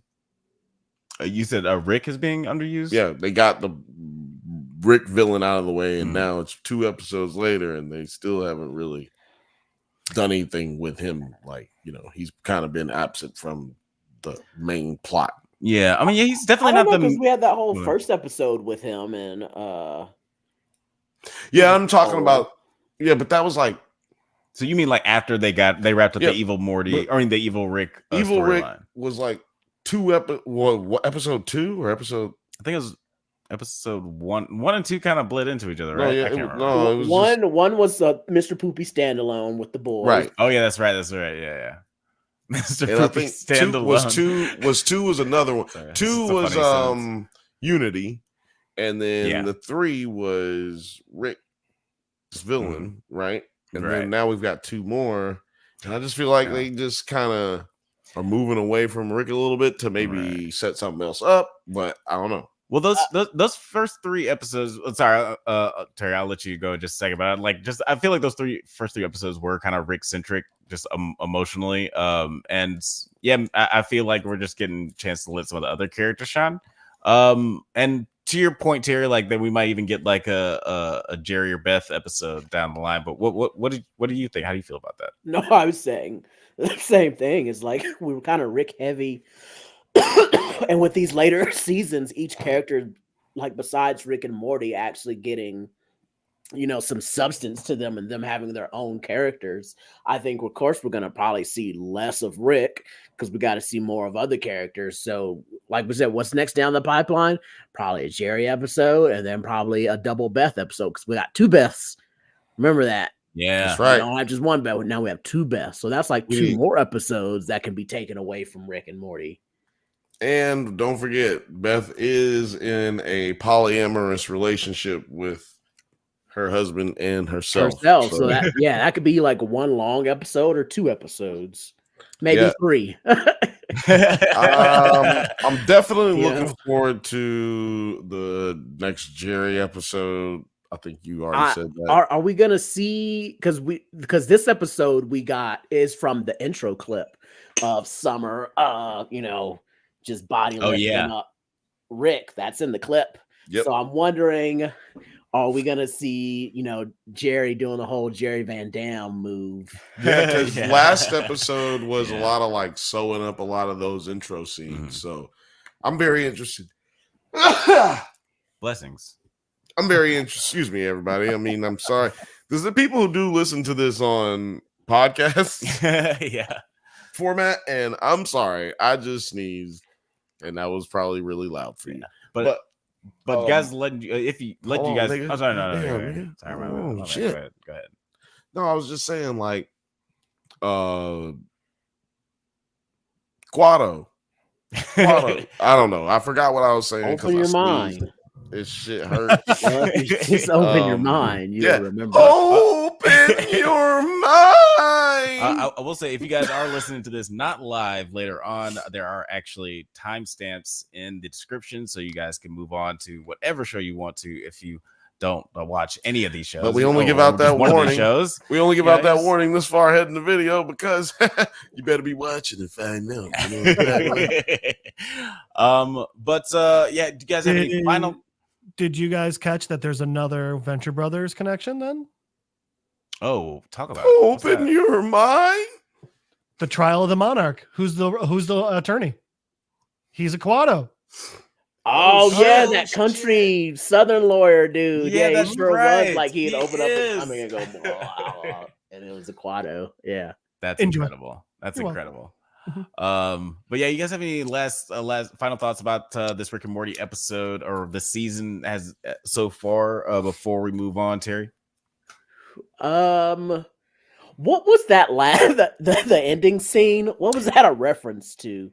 Right. Okay. Yeah. The post-credit scene. Yeah. The rich buyer who purchased Morty is still waiting for Kenneth to deliver him, and jokes about how he plans to rename Morty 69 because he paid 69 million floorbows for him and his friends, also making jokes about the number 69. Yes. I don't know what this was. So some of those don't mean nothing, man. You got to remember some of that shit. I do know that was used in, God, why did it just leave my mind? Squid Games. Because I remember like the rich dudes in Squid Games were using people as furniture and they were wearing the golden animal mask. And I was trying to think what other movie has done that where they have rich people wearing masks and using people as furniture. Eyes Wide Shut. Oh yeah. That's it. That's what I was thinking. That's what I was trying to think. Yeah, they might have been an Eyes Wide Shut scene. Yeah. Okay. Yeah, guys, put it in the comments if you know what that was about. Put it in your comments if your brother steals a reference to rich men wearing golden masks, maybe with animals, maybe not, and using animal furniture. What's all that been used for? Right. In media, Jeff Bezos is like, that's what Thanksgiving looks like for me. I don't know what y'all are talking about. But we're gonna move it right along to Invincible, season 2, episode 4. It's been a while. That's It's the moment you've all been putting up with this other bullshit for. Indeed. Guys, we appreciate everybody who's still watching. We're going to get into the nitty gritty because this is the mid-season finale. We're going to get a little bit of hiatus until next year before we get any more Invincible. But what bullshit is that? Oh, that is me and Mark's stepmama.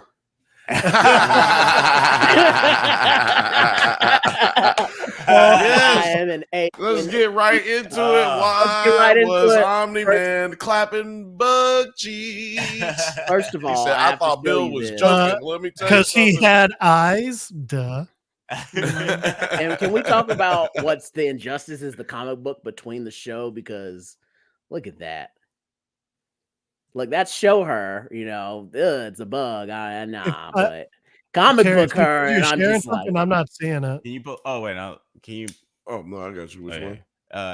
Yeah, pull up the in the down here. There we go. Look, because this is show her. I'm like, oh, that's a bug. Yep. And then I'm just like, God damn that exoskeleton. Good girl. I don't blame him. I can't blame him, man. I'd be having me a little purple child. Yeah, just get all that in there. Get all that in there. Oh man, how great was that? When they they don't kiss, they literally lick each other's tongues. It's tradition. It's tradition. Oh man, man, I can't wait. Yeah, it's very Ryan Oddly. He's a more sensual artist, I say, than the artist for this. That's fucking amazing. He likes his curves for sure. No, I love that you said that. Just say it again. But before we get into that, because I honestly do want to get into the Omni-Man at all, but I just want to talk about the bug fucking. Bunch of bugs fucking motherfuckers. But I want to talk about the least important thing real quick, just to get it out of the way before we get into the nitty gritty. Let's talk about Donald for a little bit. Donald discovers evidence of his death. He's conflicted and confused, and he tries to stab himself, only to find that he has become invulnerable. Now, how do you guys? Not invulnerable, but he can't get stabbed. A little too strong. A little too strong for his liking. He did realize he's T-800 and some shit. Yeah. He the Terminators. He's coming back to kill everybody. Yeah, there's the blood, but the tip hit metal. Right. Yeah. So, he's like, oh, I'm bleeding, but I kind of broke the fuck out of this knife to make myself bleed. The first thing that I thought about was like, is this dude gonna be like Rick now, where he just like, well, like is Cecil like Rick, where he just tells it to do something and like he has a code word, and then motherfucking David just starts whooping niggas' ass. And he turns into a Mecha Shiva.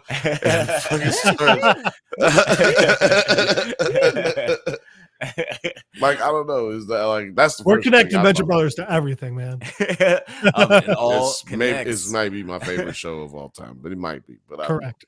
I'm curious, Terry. So, like, do you think, like, why do you think that Cecil brought Donald back anyway? Like, why wouldn't he just hire somebody new? Do you have any like theories on that? I don't know, because Donald was a motherfucking G and shit. Like, because you thought he was like weak and kind of sucky, but when like he was needed and depended on, Donald made sure his team got out. He was like, man, y'all get the fuck up out of here. I'm gonna try my best to distract Omni-Man. He was like, run, motherfuckers. And he started going at Omni-Man, knowing damn well Omni-Man's about to just fuck you up. And then he didn't even hesitate, like getting his spine crushed. He was all like, I got one more last thing for you, motherfucker. Yeah. Blew up. No hesitation. That's he why he was brought definitely. I'd bring that motherfucker back. I'd have a whole like fucking. There should be like just rows and rows of tanks. You gotta have a dude like that around. Yeah, you gotta have. And then like I'd probably fuck around and be like, here. Then I got Asian Donald. I got Black Donald here. I make sure that Black Donald, this nigga can cook. I got Mexican Donald. That nigga can make tacos. I programmed that one to make tacos. I've been having burgers all week. I'm just feeling like some Mexican Donald.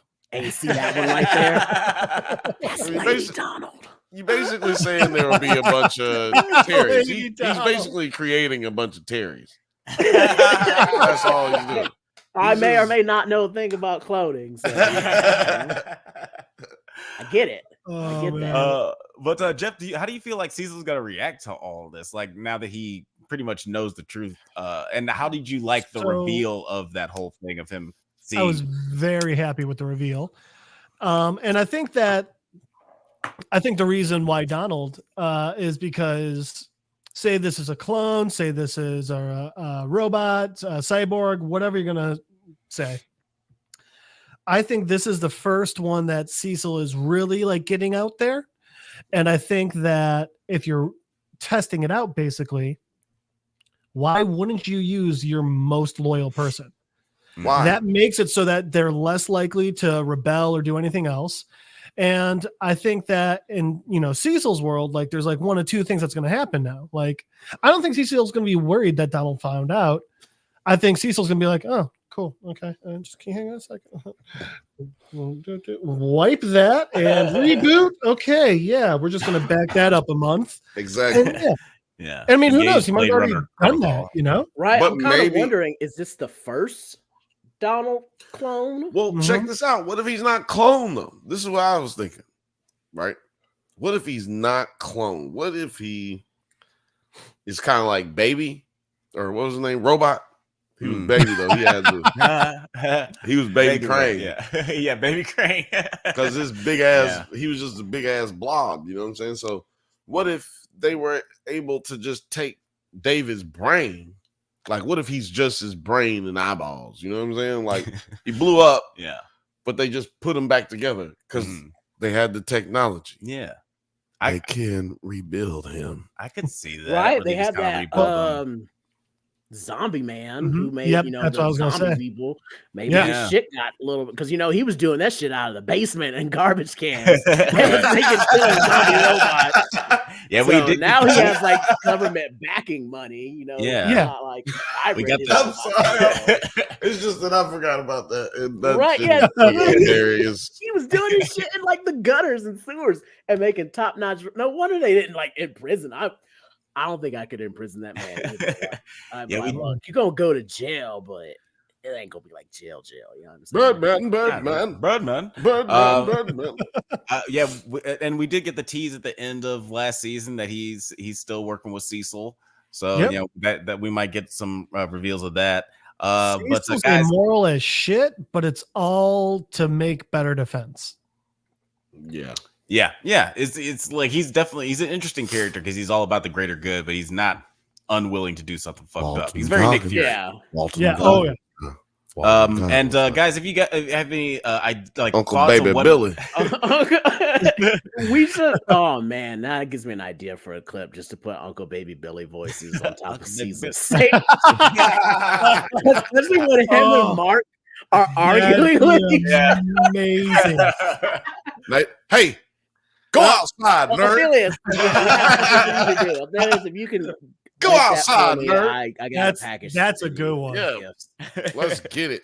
Man. And guys, put in the comments what you think was going on with Donald, but only if you haven't read the comics. Yeah, don't spoil it for me. Wrong answers only. I definitely bought the worst edition of a collector's book. It's called the Ultimate Editions. So it's like half of an omnibus. Like number 1 is it's volumes 1 through 4. Okay. It collects. Yeah, that's so. I did the same thing, and nobody has these ultimate collections because they're like these hardcover versions of the book, and it's like 4 of the small volumes put together to make a book each, and they're only on fucking like Amazon, and they're expensive as shit, and really no comic book store carries them. I'm really surprised that they don't have any reissues from this. Like since the popularity of this show, it's still hard to get like shit. Like it should just be sellout time right now. I'm just finding individual volumes. the individual volumes are sold out. I was gonna get a couple of them, and they were Like- just out of like 2, 3, and 4. I was like, or I'm it just- was like 4, 5, and 6 they were out of, and then it didn't Right. start back up to like number 10, and then they had like 10, 14, and then it jumped into 22. I'm just like, they're just missing so much shit. I don't know. I went to maybe like 2 it's just different me. stores that day, and I just motherfuckers feel was like buying back in the Invincible. day that would have never happened, and maybe that's just me. Maybe I'm getting old, it's the show Maybe- popularity. but it's Very. just like I think that back in the day, let's just say Disney or Fox Kids show, a Fox Kids show is coming out, and then it's a cartoon. They gonna have toys already ready. Like toys is already getting made. We got too many Well, of them fuckers. Yeah, You know what I'm saying? Like, and then but you this isn't never a show sold kids out. are watching. I hope. I feel like this is just this is the Tickle Me Elmo of the comic books right now. No matter how many you sell, they're still gonna sell out They're because that's selling just out. the Terry. Invincible is hard to find. Terry, Yeah. look up Dark Tower Comics in Chicago. It's on Western Avenue. That's where I found all of my volumes of this, and they ship. Okay. Yeah. I need somebody who ships because guys. Let us know where we can get these comic books, please. I've been me, I wanting to read it. I ended up getting Last Ronin instead. Still great. It's been in my. I wish list for a long disagree time. with this comment. It's a teen show we're watching. I don't know, man. No. I think teens can watch it. I think that's what he's saying. I don't think he's saying it's a teen show. I think he's saying it's a show that teens are watching. Yeah, but I mean, It's definitely a mature show. there are times where you feel like that shit's gonna happen, and then they buck really hard away from it. It never goes into a CW Kersey Clemens from the Godzilla show direction. Right. It doesn't do that really. But dude, I hate to jump ahead, No. Fucking- but no, it's not even about the bug fucking. It's about the fight scene, the Viltrumite fight scene. Let's get down Bro, to the nitty-gritty. yeah. Yep. Okay, before we get there, I just want to mention just the earlier montage of Yes. fucking Yeah. Omni-Man being that. sad and going through space. Like, Yeah. was this man about to throw Let's- himself into a black hole? Yeah. That man was about to throw himself into a Mhm. black Is that hole. what he about to Him do? was sad, man. Him Yeah. was sad. Him big sad. About to throw himself into a Well, black hole. hang on. He wasn't about to throw himself into a black hole. He was about to let himself fall into a black hole. Omni-Man went difference? emo. What's the difference? I mean, well, you can't throw Jumping into a yourself- black hole is suicidal. Allowing a black hole to pull you in and kill you is emo. No, it's like when motherfuckers He was- walking he to was the ocean. listening- It's Oh, like yeah. when He was walking listening to walking my to chem. the ocean. It's like when dudes walk into the ocean and then they just, fall into the water, Like- but don't try Yeah. to Like- swim. You're like He Chris was Christopherson in carrying Helena. A Star's Born.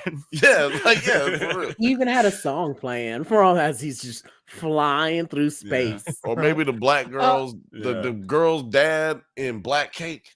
Oh, That happened to him. oh shit, yeah. Oh. Also, by the way, Mark's mom just walked. Put on some fucking shoes. What are you doing? Put some goddamn shoes She's going on. through it, bro. She's just going through it. Go through it with shoes on, Terry. No, I'm not. I'm not giving her no problems because you know what? Yeah, I'm not trying to give her no smoke.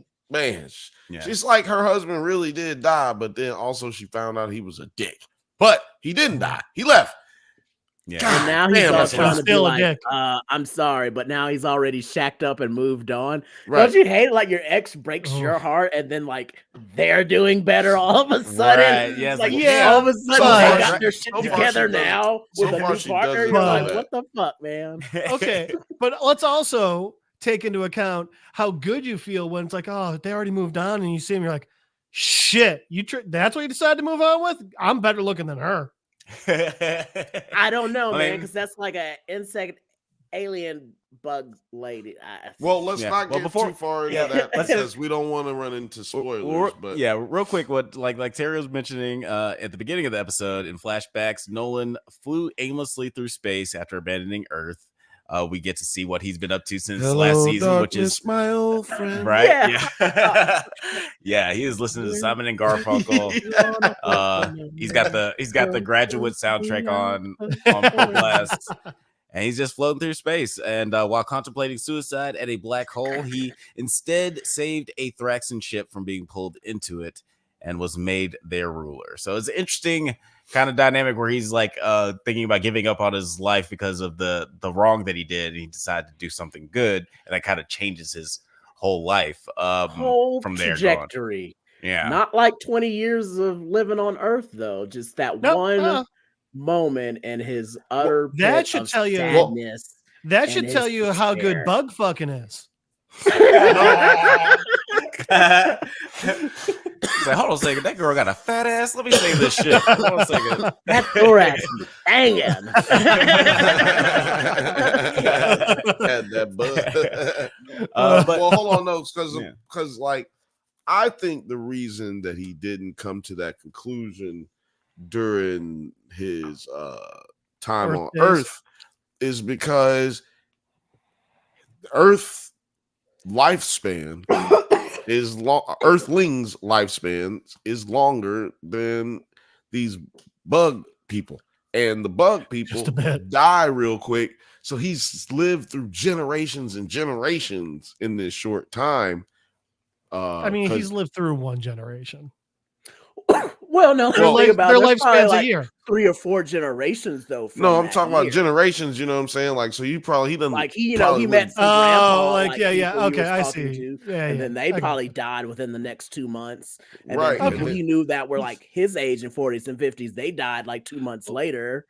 So he's like lived through. I get what you're saying. My point is he's established relationships with people who then die in this moment of his vulnerability, you know what I'm saying, where he's already vulnerable from what he already left as far as abandoning his post, doing things against his complete nature, you know what I'm saying, like literal nature. Like, you got to remember, the reason that we have Omni-Man is because he managed to make it through the Great Purge, where they all killed each other, and whoever was left over, they was going to be able to keep going because we were the strongest.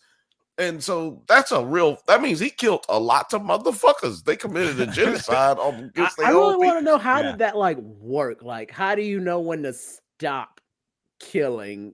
Right. Yeah. What is the number we trying to get? Counter. You have to get like a certain number of kills, and then like you were like number 1, it would be like, all right, now no one can kill you. You're cool. Yeah. You made it to like 50, you win. Or is it like a Dragon Ball Z tournament where you like right? Yeah, they had like multiple rounds of these tournaments, and be like, okay, last man standing in each of these rounds gets to be the new Viltrumite captain. I think it's like the Flintstones when someone pulled on a bird's tail and it just screamed really loud, and they're like, "Oh, we're good, we're done." Okay, because it's just like, man, you killed like 70 Viltrumites, but homie, I caught you slipping one day, and I just fucking got you. You're gone. Like, I probably couldn't kill that many people, but I got you that one day. You were fucking up. So does that mean I'm number 1 now, or is it like you get a certain number and you're like, oh, can't touch him no more? He got his number. He's proven it. And to y'all's point, like, this is a really fucked up way to grow up and then end up on Earth and just like spend like 20 so years with a different kind of life. But it's one of the reasons I like this character of Omni-Man so much, because he fucking sucks. Like, and like later on in the comics, like, without spoiling anything, like, and just like, and how he is in these, since we've seen him so far, he always does this thing where he's like, I fucked up, and then he's like, but I did something good, so like, what's the problem? Like, I think that comes from the fact that his people don't ever do nothing good, right, at all. And so the understanding, like, what are you talking about? They spread peace through the universe. But he's like, I think, you know, on Earth he realized, like, to a certain degree, basically, I don't have to. I mean, like, these people are cool. Like, actually, like, there's not much that goes on here. Too much, you know. You do like this, a couple things, boom, boom. Like, and then when you get to kind of know these motherfuckers, you know, they all right. But he didn't realize that was happening to him. Right. You know what I mean? Like, I don't think it was just his family. I think it was the whole experience of doing something good, because this is the first time he's done anything like this. He's a motherfucking warrior. He kills people, takes over shit. This is like one of the first times they done decided to like change it up. Right, we're gonna go here. You have sex with somebody if you want to, or if you don't want to, just kill everybody. but wait until you ask them if they want to join and shit. Well, do you think that Mark is the reason why? Because he had to wait so long for Mark to come into his powers. So having those, we'll say 17 years of waiting for his Viltrumite that he's going to bring along with him now, that's what gave him the time. So if he had gone to bug fucking planet first, do you think that wouldn't have happened? Because he has a kid, and all right, in 3 months the kid's ready to start fighting. So he doesn't have the time to form those bonds. I don't think he would have had. Yeah, I don't think it would have happened because he would have just been like, look at him, yeah, just start squishing him. But I think that I would say that it is Mark partially, or maybe like 75% Mark, and I think the 25% is just being on the planet for 20 years, married to somebody. And also being like, just saving people, like the experience of bringing joy to somebody because they not dead. Like, that kind of fucking I'd be joyful. Or it's just like, people with superpowers existed on this planet. Like how many other planets they go to where they're just like, oh my God, this dude's like just a god. He's going to kill us. We don't know what the fuck. You can fly, my G? What the fuck? While like on planet Earth, like as soon as he got there, they're like, oh, bro, you're a superhero, right? And he's like, a super what? A superhero. Good God, I'd be saving people and shit. They're number one. And he's like, yeah, I guess I'm one of them. Plus, some other planets already knew what Viltrumites were. Right, yeah. Right. Like the second they show up, it's like, when they show up, they're like, oh no, we're fucked. It's gonna be a bad day. Like super incognito, and they're like, oh, are you a superhero or some shit? Right? What's a Viltrumite? Whatever. That's your backstory. That's cool. We're writing the comic books, and he's just like, okay. Our friend Nine Nerd Yards. I had this question too. Said, how did the other Viltrums find him? Well, see, that's what I wanted to get back into is the fight scenes. They caught him. I have no good goddamn idea how the fuck they caught him, Alex. Do you have a comic book answer for me? I don't, other than like the fact that other than the fact that like they set up in the last episode with Alan the Alien that these guys are basically, this is like the Omni-Man squad, like they're the crew that's been sent out from Viltrum to go find him and or at least find information about him, because that's like how they I guess they've been getting information from this other spy that's on Thaddeus's planet. I thought that was like his homies, like from school or something. Oh, you mean Craig and them? None of them are friends. Well, they probably like not like homies, but maybe like squad mates. Like they all went to the same. It sounded like one of the people that he didn't get to kill through the purge. You know what I'm saying? Omni-Man, he had like cut one of the way he cut that nigga's stomach open. Okay, let's just start that with Phil Lamar. And he also just like so easily. Well, see, when he did that shit to was it Invincible Man? Eternal Man? Okay, no. Oh yeah. So he did it to the Immortal, but that's not my point. The Immortal, he's got whatever his powers are. He was able to do it so easily to another Viltrumite who you would think would be as tough as Omni-Man. That was the crazy part to me. No, that because it wasn't crazy to me for other reasons, but that's just how strong Omni-Man is. I think that's what they was trying to get across. It's like, y'all don't really know how strong he is because he was doing shit to people over there where he wasn't even trying. When he killed that chick, damn. Just yank her hair and just put an elbow through her face. That shows how, I'm glad these guys are pretty kind of like invulnerable. Mm-hmm. Like they have a good level, but they're not invulnerable to themselves, and that's really obviously not invulnerable to themselves. Or that just shows you how strong Omni-Man is compared to the rest of them. It does. Both, I mean, he looked at that bitch and he's like, "I'm gonna University of New Mexico soccer player you know." It does, but we got to peek at how strong that fucked up Mark video is starting to get. Mark is starting to get some power. He's getting some little muscles on. Finally, because he almost beat her. No, I think it's just that Mark wasn't trying. Exactly. Like That's what I was said. like you're getting to see a real look at his strength of what he is. Yes, definitely getting to see more of him. There was a part in the show right there in that moment where Omni-Man comes over and is like has to slap some sense into Mark. Yeah. But he I don't know if y'all noticed it. But he ran up on Mark and was like, "Mark, she's tearing you apart." Now, I don't know if anybody knows this, but that's from the room. You're tearing me apart, Lisa. You're tearing me apart, Lisa. I thought it was funny when he Homer Simpsoned him at one point when he came out and he saw all the dead Thoraxians and just, Omni-Man immediately just starts choking Mark. He just pulls a Homer Simpson on. They said Homer Simpson ain't gonna choke his son, but I will.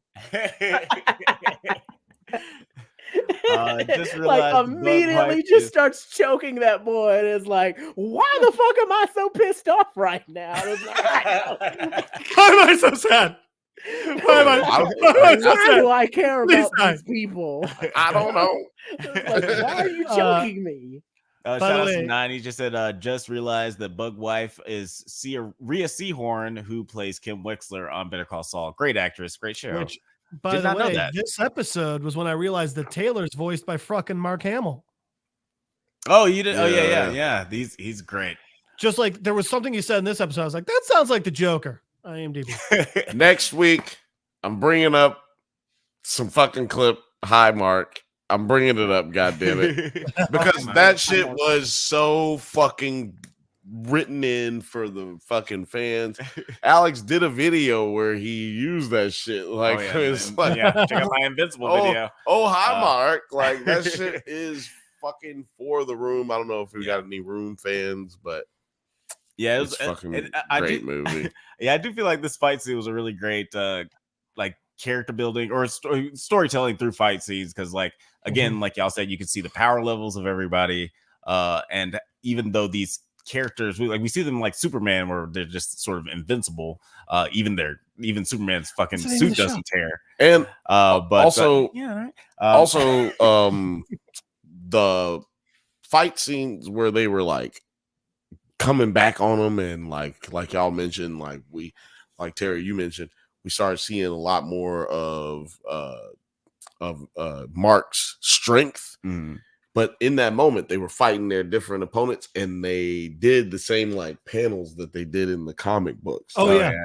Really, and they were stilled like they were in the last season, which we said, don't take too much of that away, because I liked it a lot. You know what I'm saying? So I how did y'all feel about that fight scene in as far as the art? Loved it. I thought it was good. A lot of fight scenes, you have the issue of look at Dragon Ball fight scenes. Yeah, they're fun, but you've seen them all. After a while, light. Exactly. Also, the Frieza fight was what, 7 episodes? I don't need that much fight. Yes, I want to see a dope fight scene. Don't stretch it out like that. I don't want it to be 3 episodes of you still fighting this person. Exactly. I do. And Bill, the point you made of it being exact copy overs from the comics, I always like that. That's actually one of the reasons why I like the Scott Pilgrim movie so much. There are so many parts where it's that's the storyboard was the comic for that, and I always think that's really cool when they pull that off. Yeah, it's always great when you can sort of homage things in a good way. We've all seen it done badly in the Eric Bana Hulk movie, where they tried to put it on that just did not turn out well. But this is really well translated. And I thought you were going to say The Idol. Just whenever you talk about something bad, you can probably figure it out. Yeah, that's what but that's what we're saying. But I like that, how Mark's story in this season, he's trying to be as little like his father as possible, which is, he's trying to suppress his violent nature, and that he's kind of hit up against that immediately in this fight for his life against someone who's way stronger than him. Terry, how did you feel about how that kind of played out in this fight where he's just like, he's been fighting bank robbers his whole life, and now he's got to fight this lady. I was having my doubts about how strong a Viltrumite and a human could be. So I'm glad we kind of just got revealed. It's really just been Mark holding back this whole time.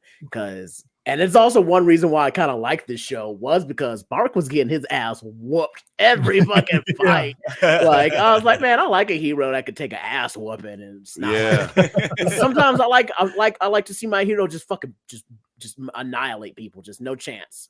Mhm. Or sometimes I want to see them just get their ass kicked and like build up. And this is a storyline where I'm feeling like, yeah, you need to get your ass kicked a whole bunch. I will give a small spoiler because you said that. That was a perfect segue to this. There are just terrible, gruesome deaths and terrible, gruesome, almost deaths. Yeah. And honestly, in the comic, like this fight scene was way bloodier in the comic, I feel like, and from memory. And also people come back. Also, people just come back to life for no reason. Also, like a nigga will be dead, and he will just like they spent an issue poking him with a stick. He wasn't moving, and then all of a sudden he's back. Comic books, man. Comic books. Comic books. Go ahead. No, I was just gonna say, like Invincible is definitely a misnomer, and I love to your point. I love I love how much he gets his ass whooped in this show and in the comic book. I mean, it should be Invincible asterisk. It's like Invincible, the bubble season. But like Invincible-ish. We're gonna find out. Like I don't really stay dead. And I was like, well, I guess technically this should be technically invincible. No, this is a good one too. When dude came back holding his insides, I was like what? I was too. Like, well, I guess it is kind of invincible, but I mean, that's not what I imagine Invincible is. I might have been wrong, but I also love, like, it wasn't like he was holding him in his hand. Like, it looked like he had his shirt, like, kind of like when you're holding the bottom of your shirt and you just got like a bunch of shit piled in. He was like holding his own colostomy bag, like he was like holding himself together. Like, I kind of enjoyed the fight because I was like, "Ooh man, I'm gonna watch Omni-Man wreck this dude," and I was like, "Ooh man, I'm about to watch Mark get his ass beat by this badass bitch." At the same time, I'm gonna enjoy this fight for two different reasons. Hair knife. I was, but he came in and broke his goddamn back. Oh I was like, God damn. Yeah, he gave him the why are all the black characters on here the ones you hate the most? It had to be because, like, you started cheering for Omni-Man again, and then did we talk about that last week? Yeah, we did. We've talked about it every one by so the end far. of this season. Well, I'm gonna just tell you something. We're gonna talk about it next week too. No. Because it doesn't change in the comic book, and I'm gonna get drunk and I'm gonna forget. We should be talking about it every time. I'm just saying it that way because it's like it keeps happening. Yeah, why does it keep happening? Why does it keep happening? Find out on our Patreon if you want to find out. No, we don't have a Patreon, not yet. But to your that's gonna be a video on there. Yeah. Like, why do they hate black people so much? Oh man, guys, let us know if you want that analysis video. But if we do like real righteous like nigga shit on there, like Black Panther shit on the Patreon, we know we gonna get a boom in subscriptions because the FBI will be on there all the time.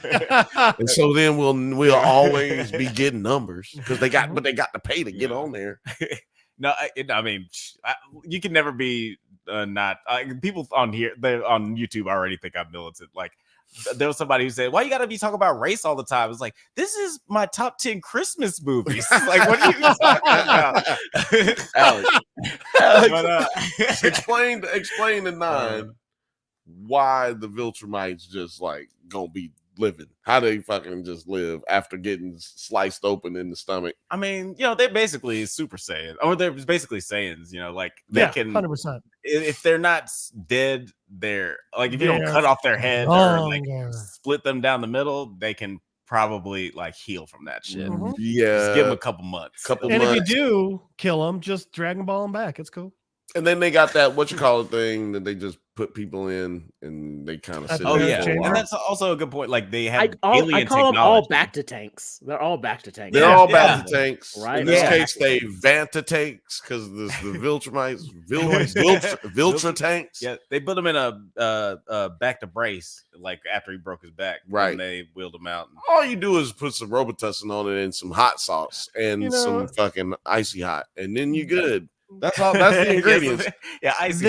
They tied a rope around his back, and then they just pulled on him, and then he was fine.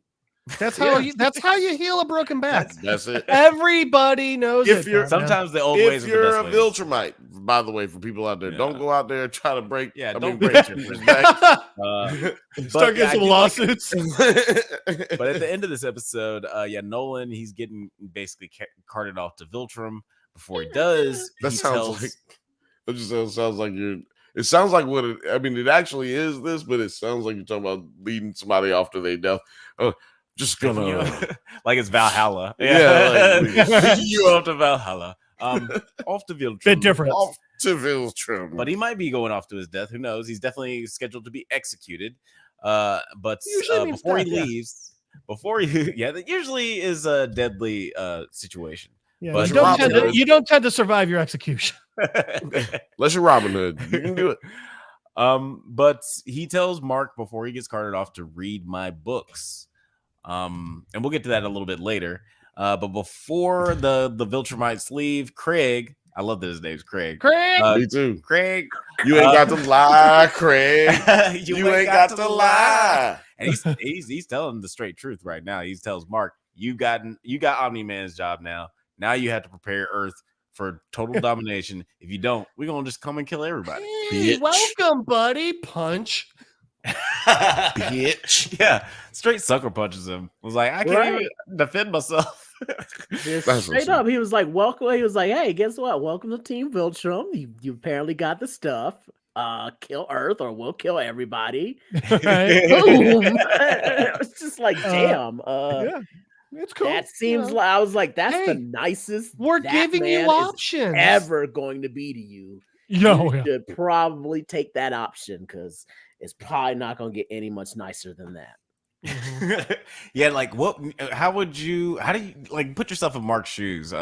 Like Jeff, like are you going along with being a Viltrum, or are you just like no, not at all? But I'm also not gonna sit there and tell the guy to his face to fuck off. Yeah, definitely. While I have a hole in my gut, I will at least like while he's around be like, cool. Mm-hmm.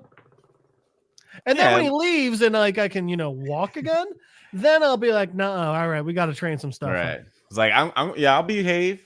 But when he leave. I'm gonna be talking again. 2 Friday references in the Invincible. 900 Yards says, is Debson an android always getting replaced? Or Dobson? We're not sure. We were talking about that earlier. I think if I remember correctly, our main theories are android or clone. We're not sure which. Yeah. We may or may not. He may or may not have had his like brain blown up, right? Like maybe all his other body parts blew up, but they was able to get his brain and like his eyeballs or some shit, and then like just put him into like a exoskeleton and just like the baby was. Not the baby, but you know what I'm saying?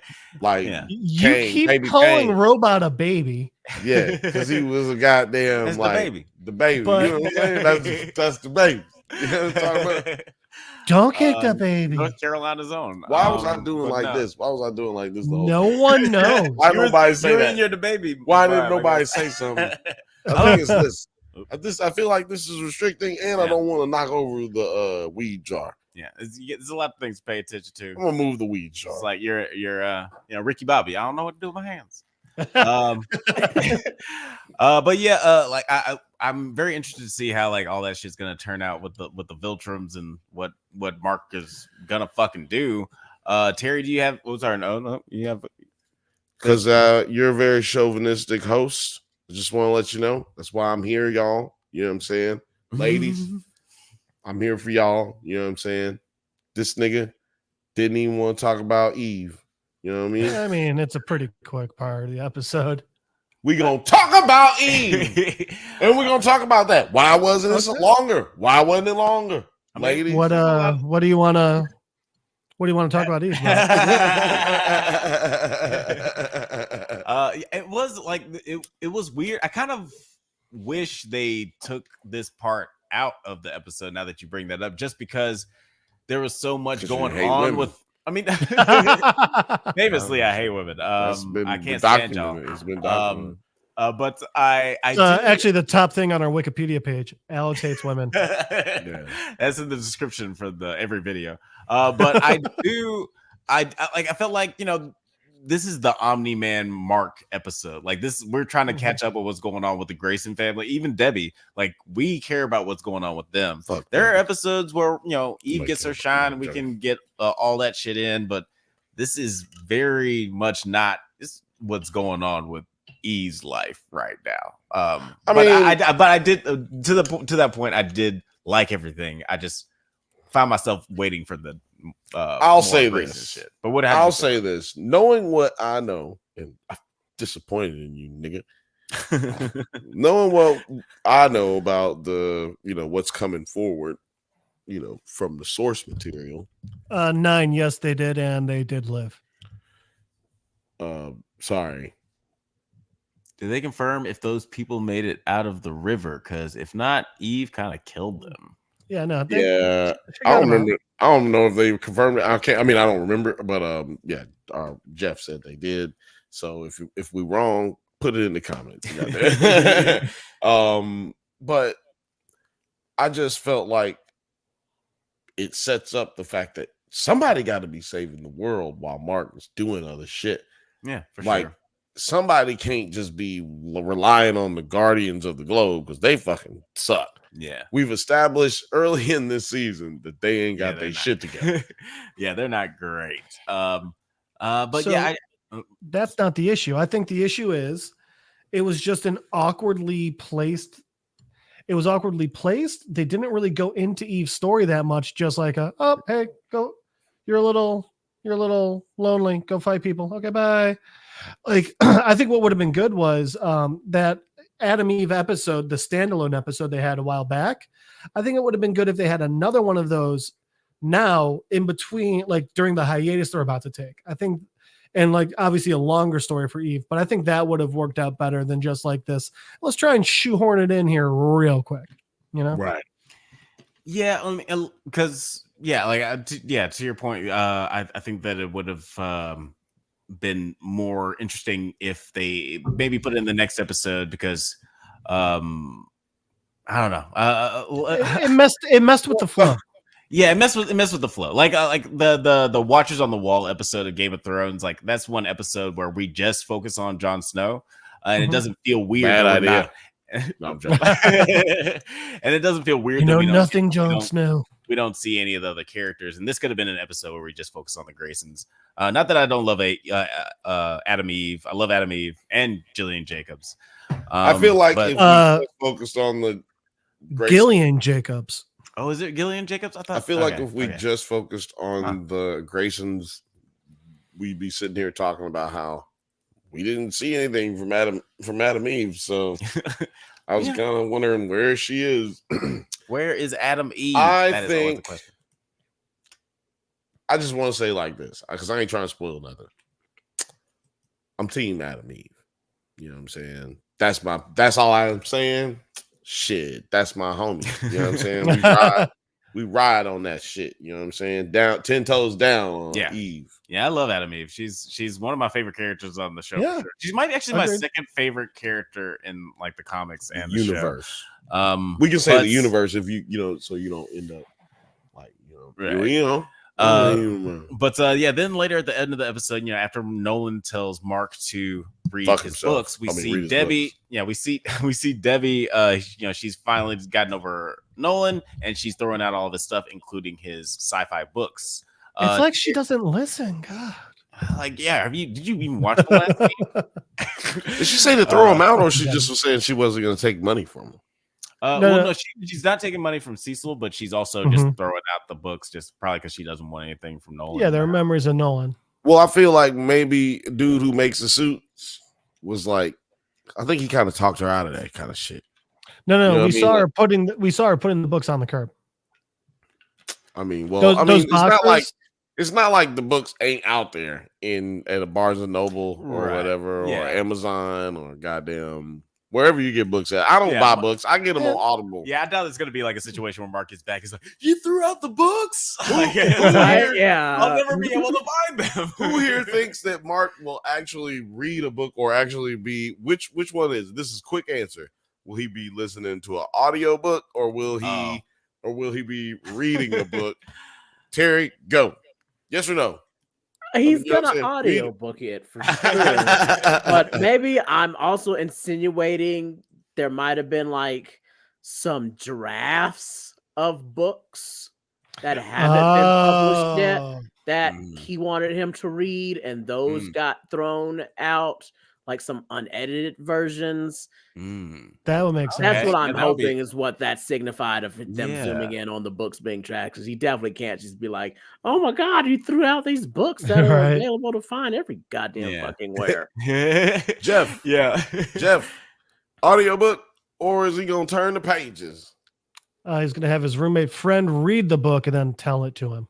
So he's going Cliff Notes, not even Cliff Notes. Just get somebody else to just. He's probably gonna have him straight up him read the book. Him and Amber take turns. The book. It's gonna be a montage of them reading the book. Just a montage of like an action, them turning a page and just switching in between the two of them reading to Mark. Just that's so good.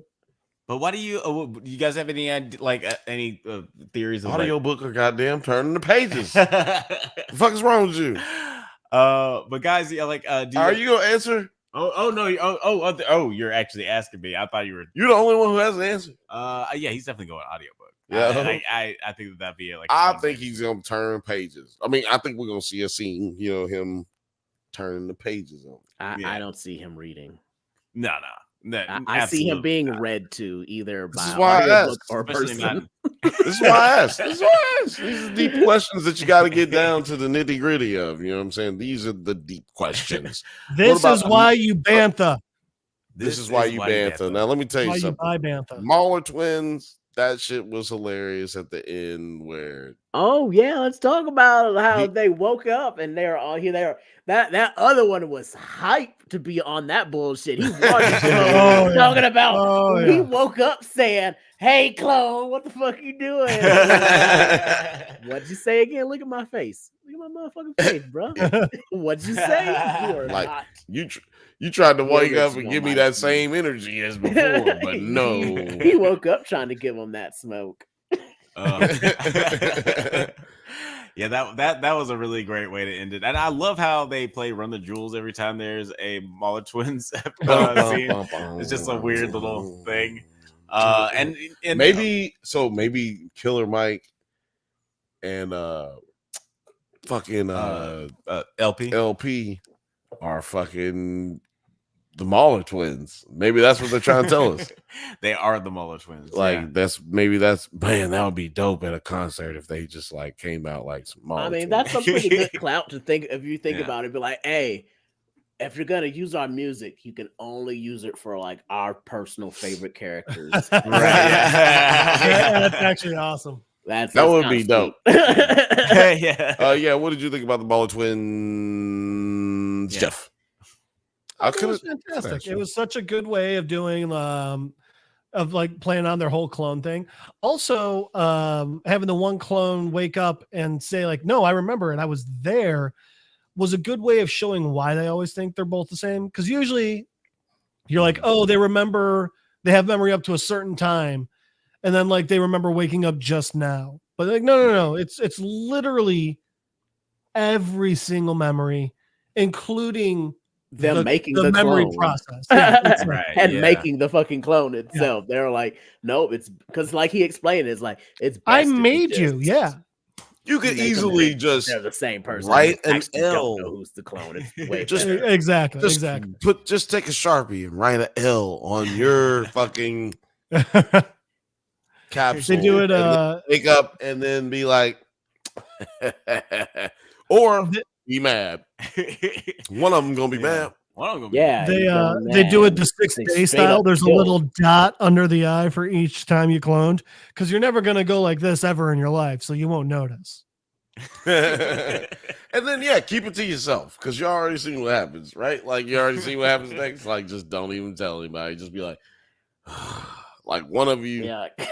Poisoned. I mean, look, this thing, you're not the clone because you wake up, so you're not gonna be upset. But just like keep it to yourself. You know what I mean? Like, and then change your dynamic of your fucking relationship so you can quit getting beat by Invincible. Like that to me, that's how development of a villain's supposed to go. But I will give it to them because they are comedic genius. Oh, 100%.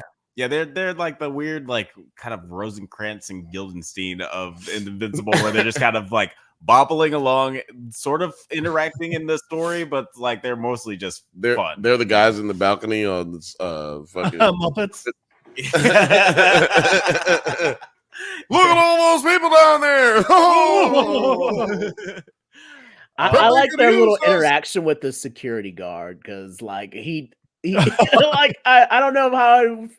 I guess I'd probably go along with him if I was that security guard because you gotta realize he's not telling you a lie. It's like if he wanted to kill you when he broke out, he would have killed you. If they do it with Epstein, I'm gonna do it with him. Like fuck it. If like Epstein's not even like threatening, you know what I mean? Like he's not even a big guy. I would have did it for fucking the Mauler twins. Let me get y'all out of here now. Y'all just take me to the house after this.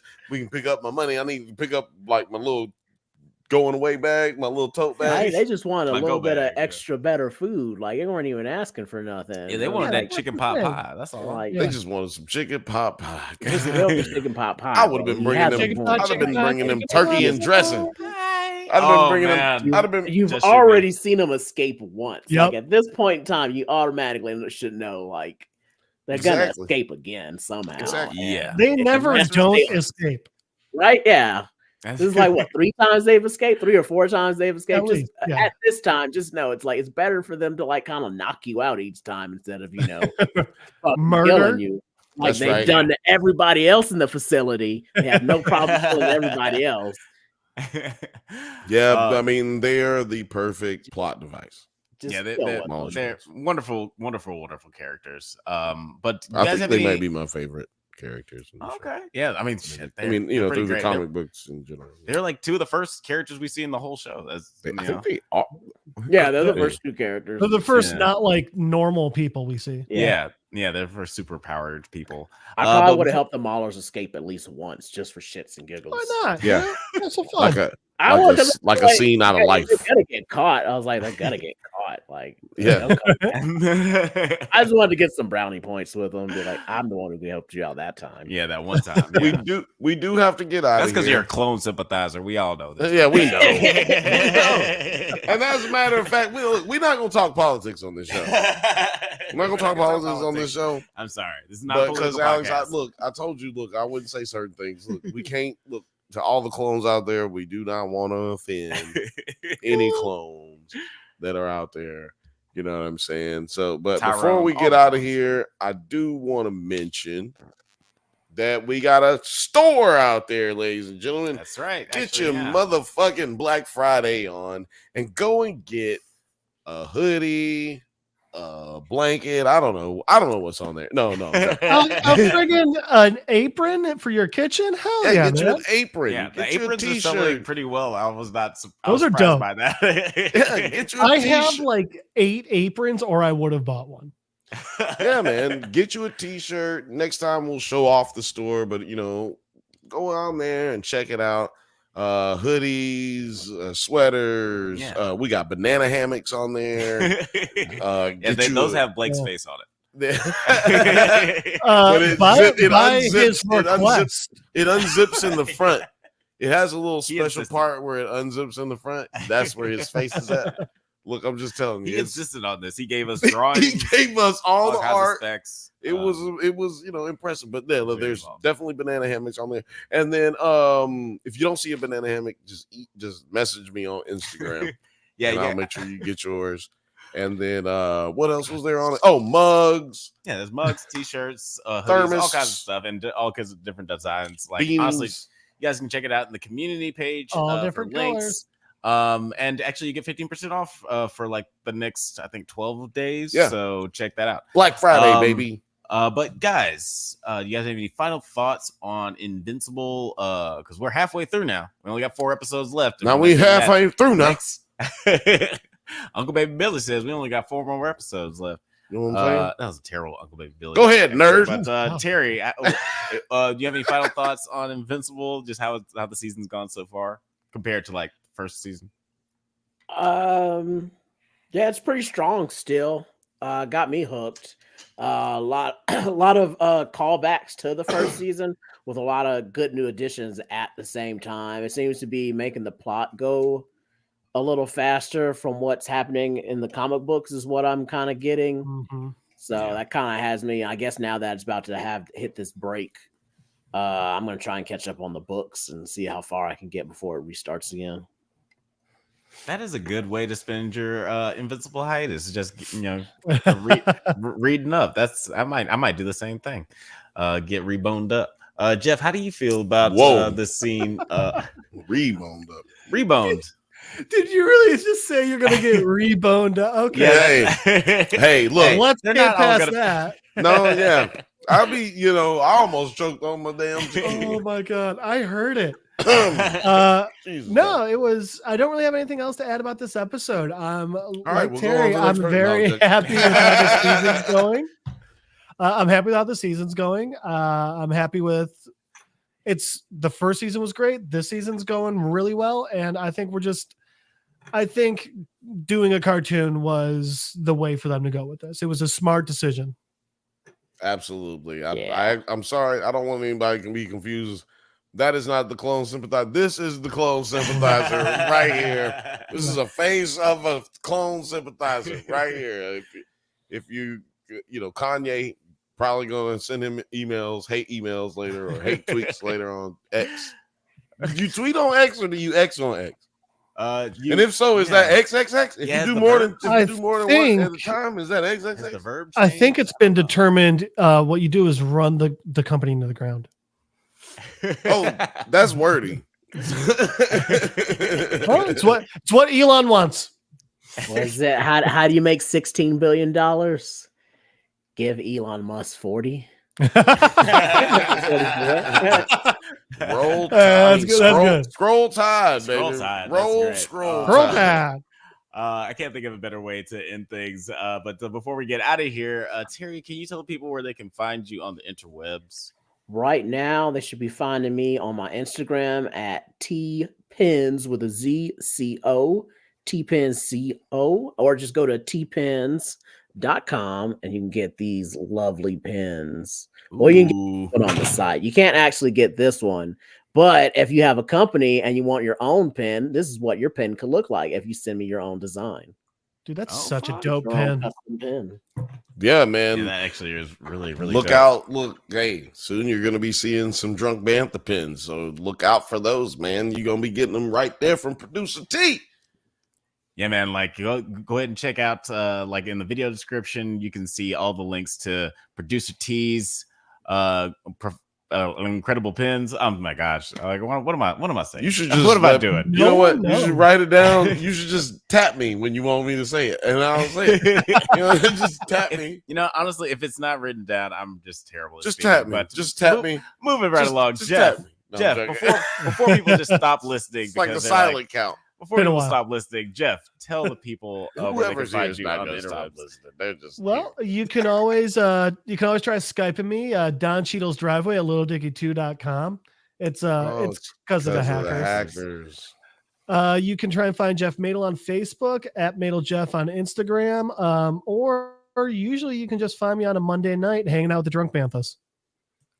Absolutely. You can always find them here. You know what? You can also find them on Does It Hold Up? You know, we got some episodes of that coming through. Absolutely. Yeah, we just dropped the episode of Good Burger today. And in a couple of weeks, welcome to Good Burger, home of the Good Burger. Can I take your order? It was a really fun episode. We had Moneyblakeweather on that one. Yep. Shout out to Blake. Big Daddy Blake. That's his name now. We couldn't call him a daddy because he wasn't no daddy before. Now he's Big Daddy Blake. But guys, thank you for listening to the Drunk Bantha podcast. We do this every Monday at 8 p.m. Pacific time, and we drop film analysis videos every once in a while. So go ahead and like and subscribe so you can get updates on new videos. Check us out on YouTube, Spotify, Google Podcasts, Twitter, IG, TikTok, likewise, all the internet things at the Drunk Banthas. Stay safe, my little seance dogs, and may the force be with you.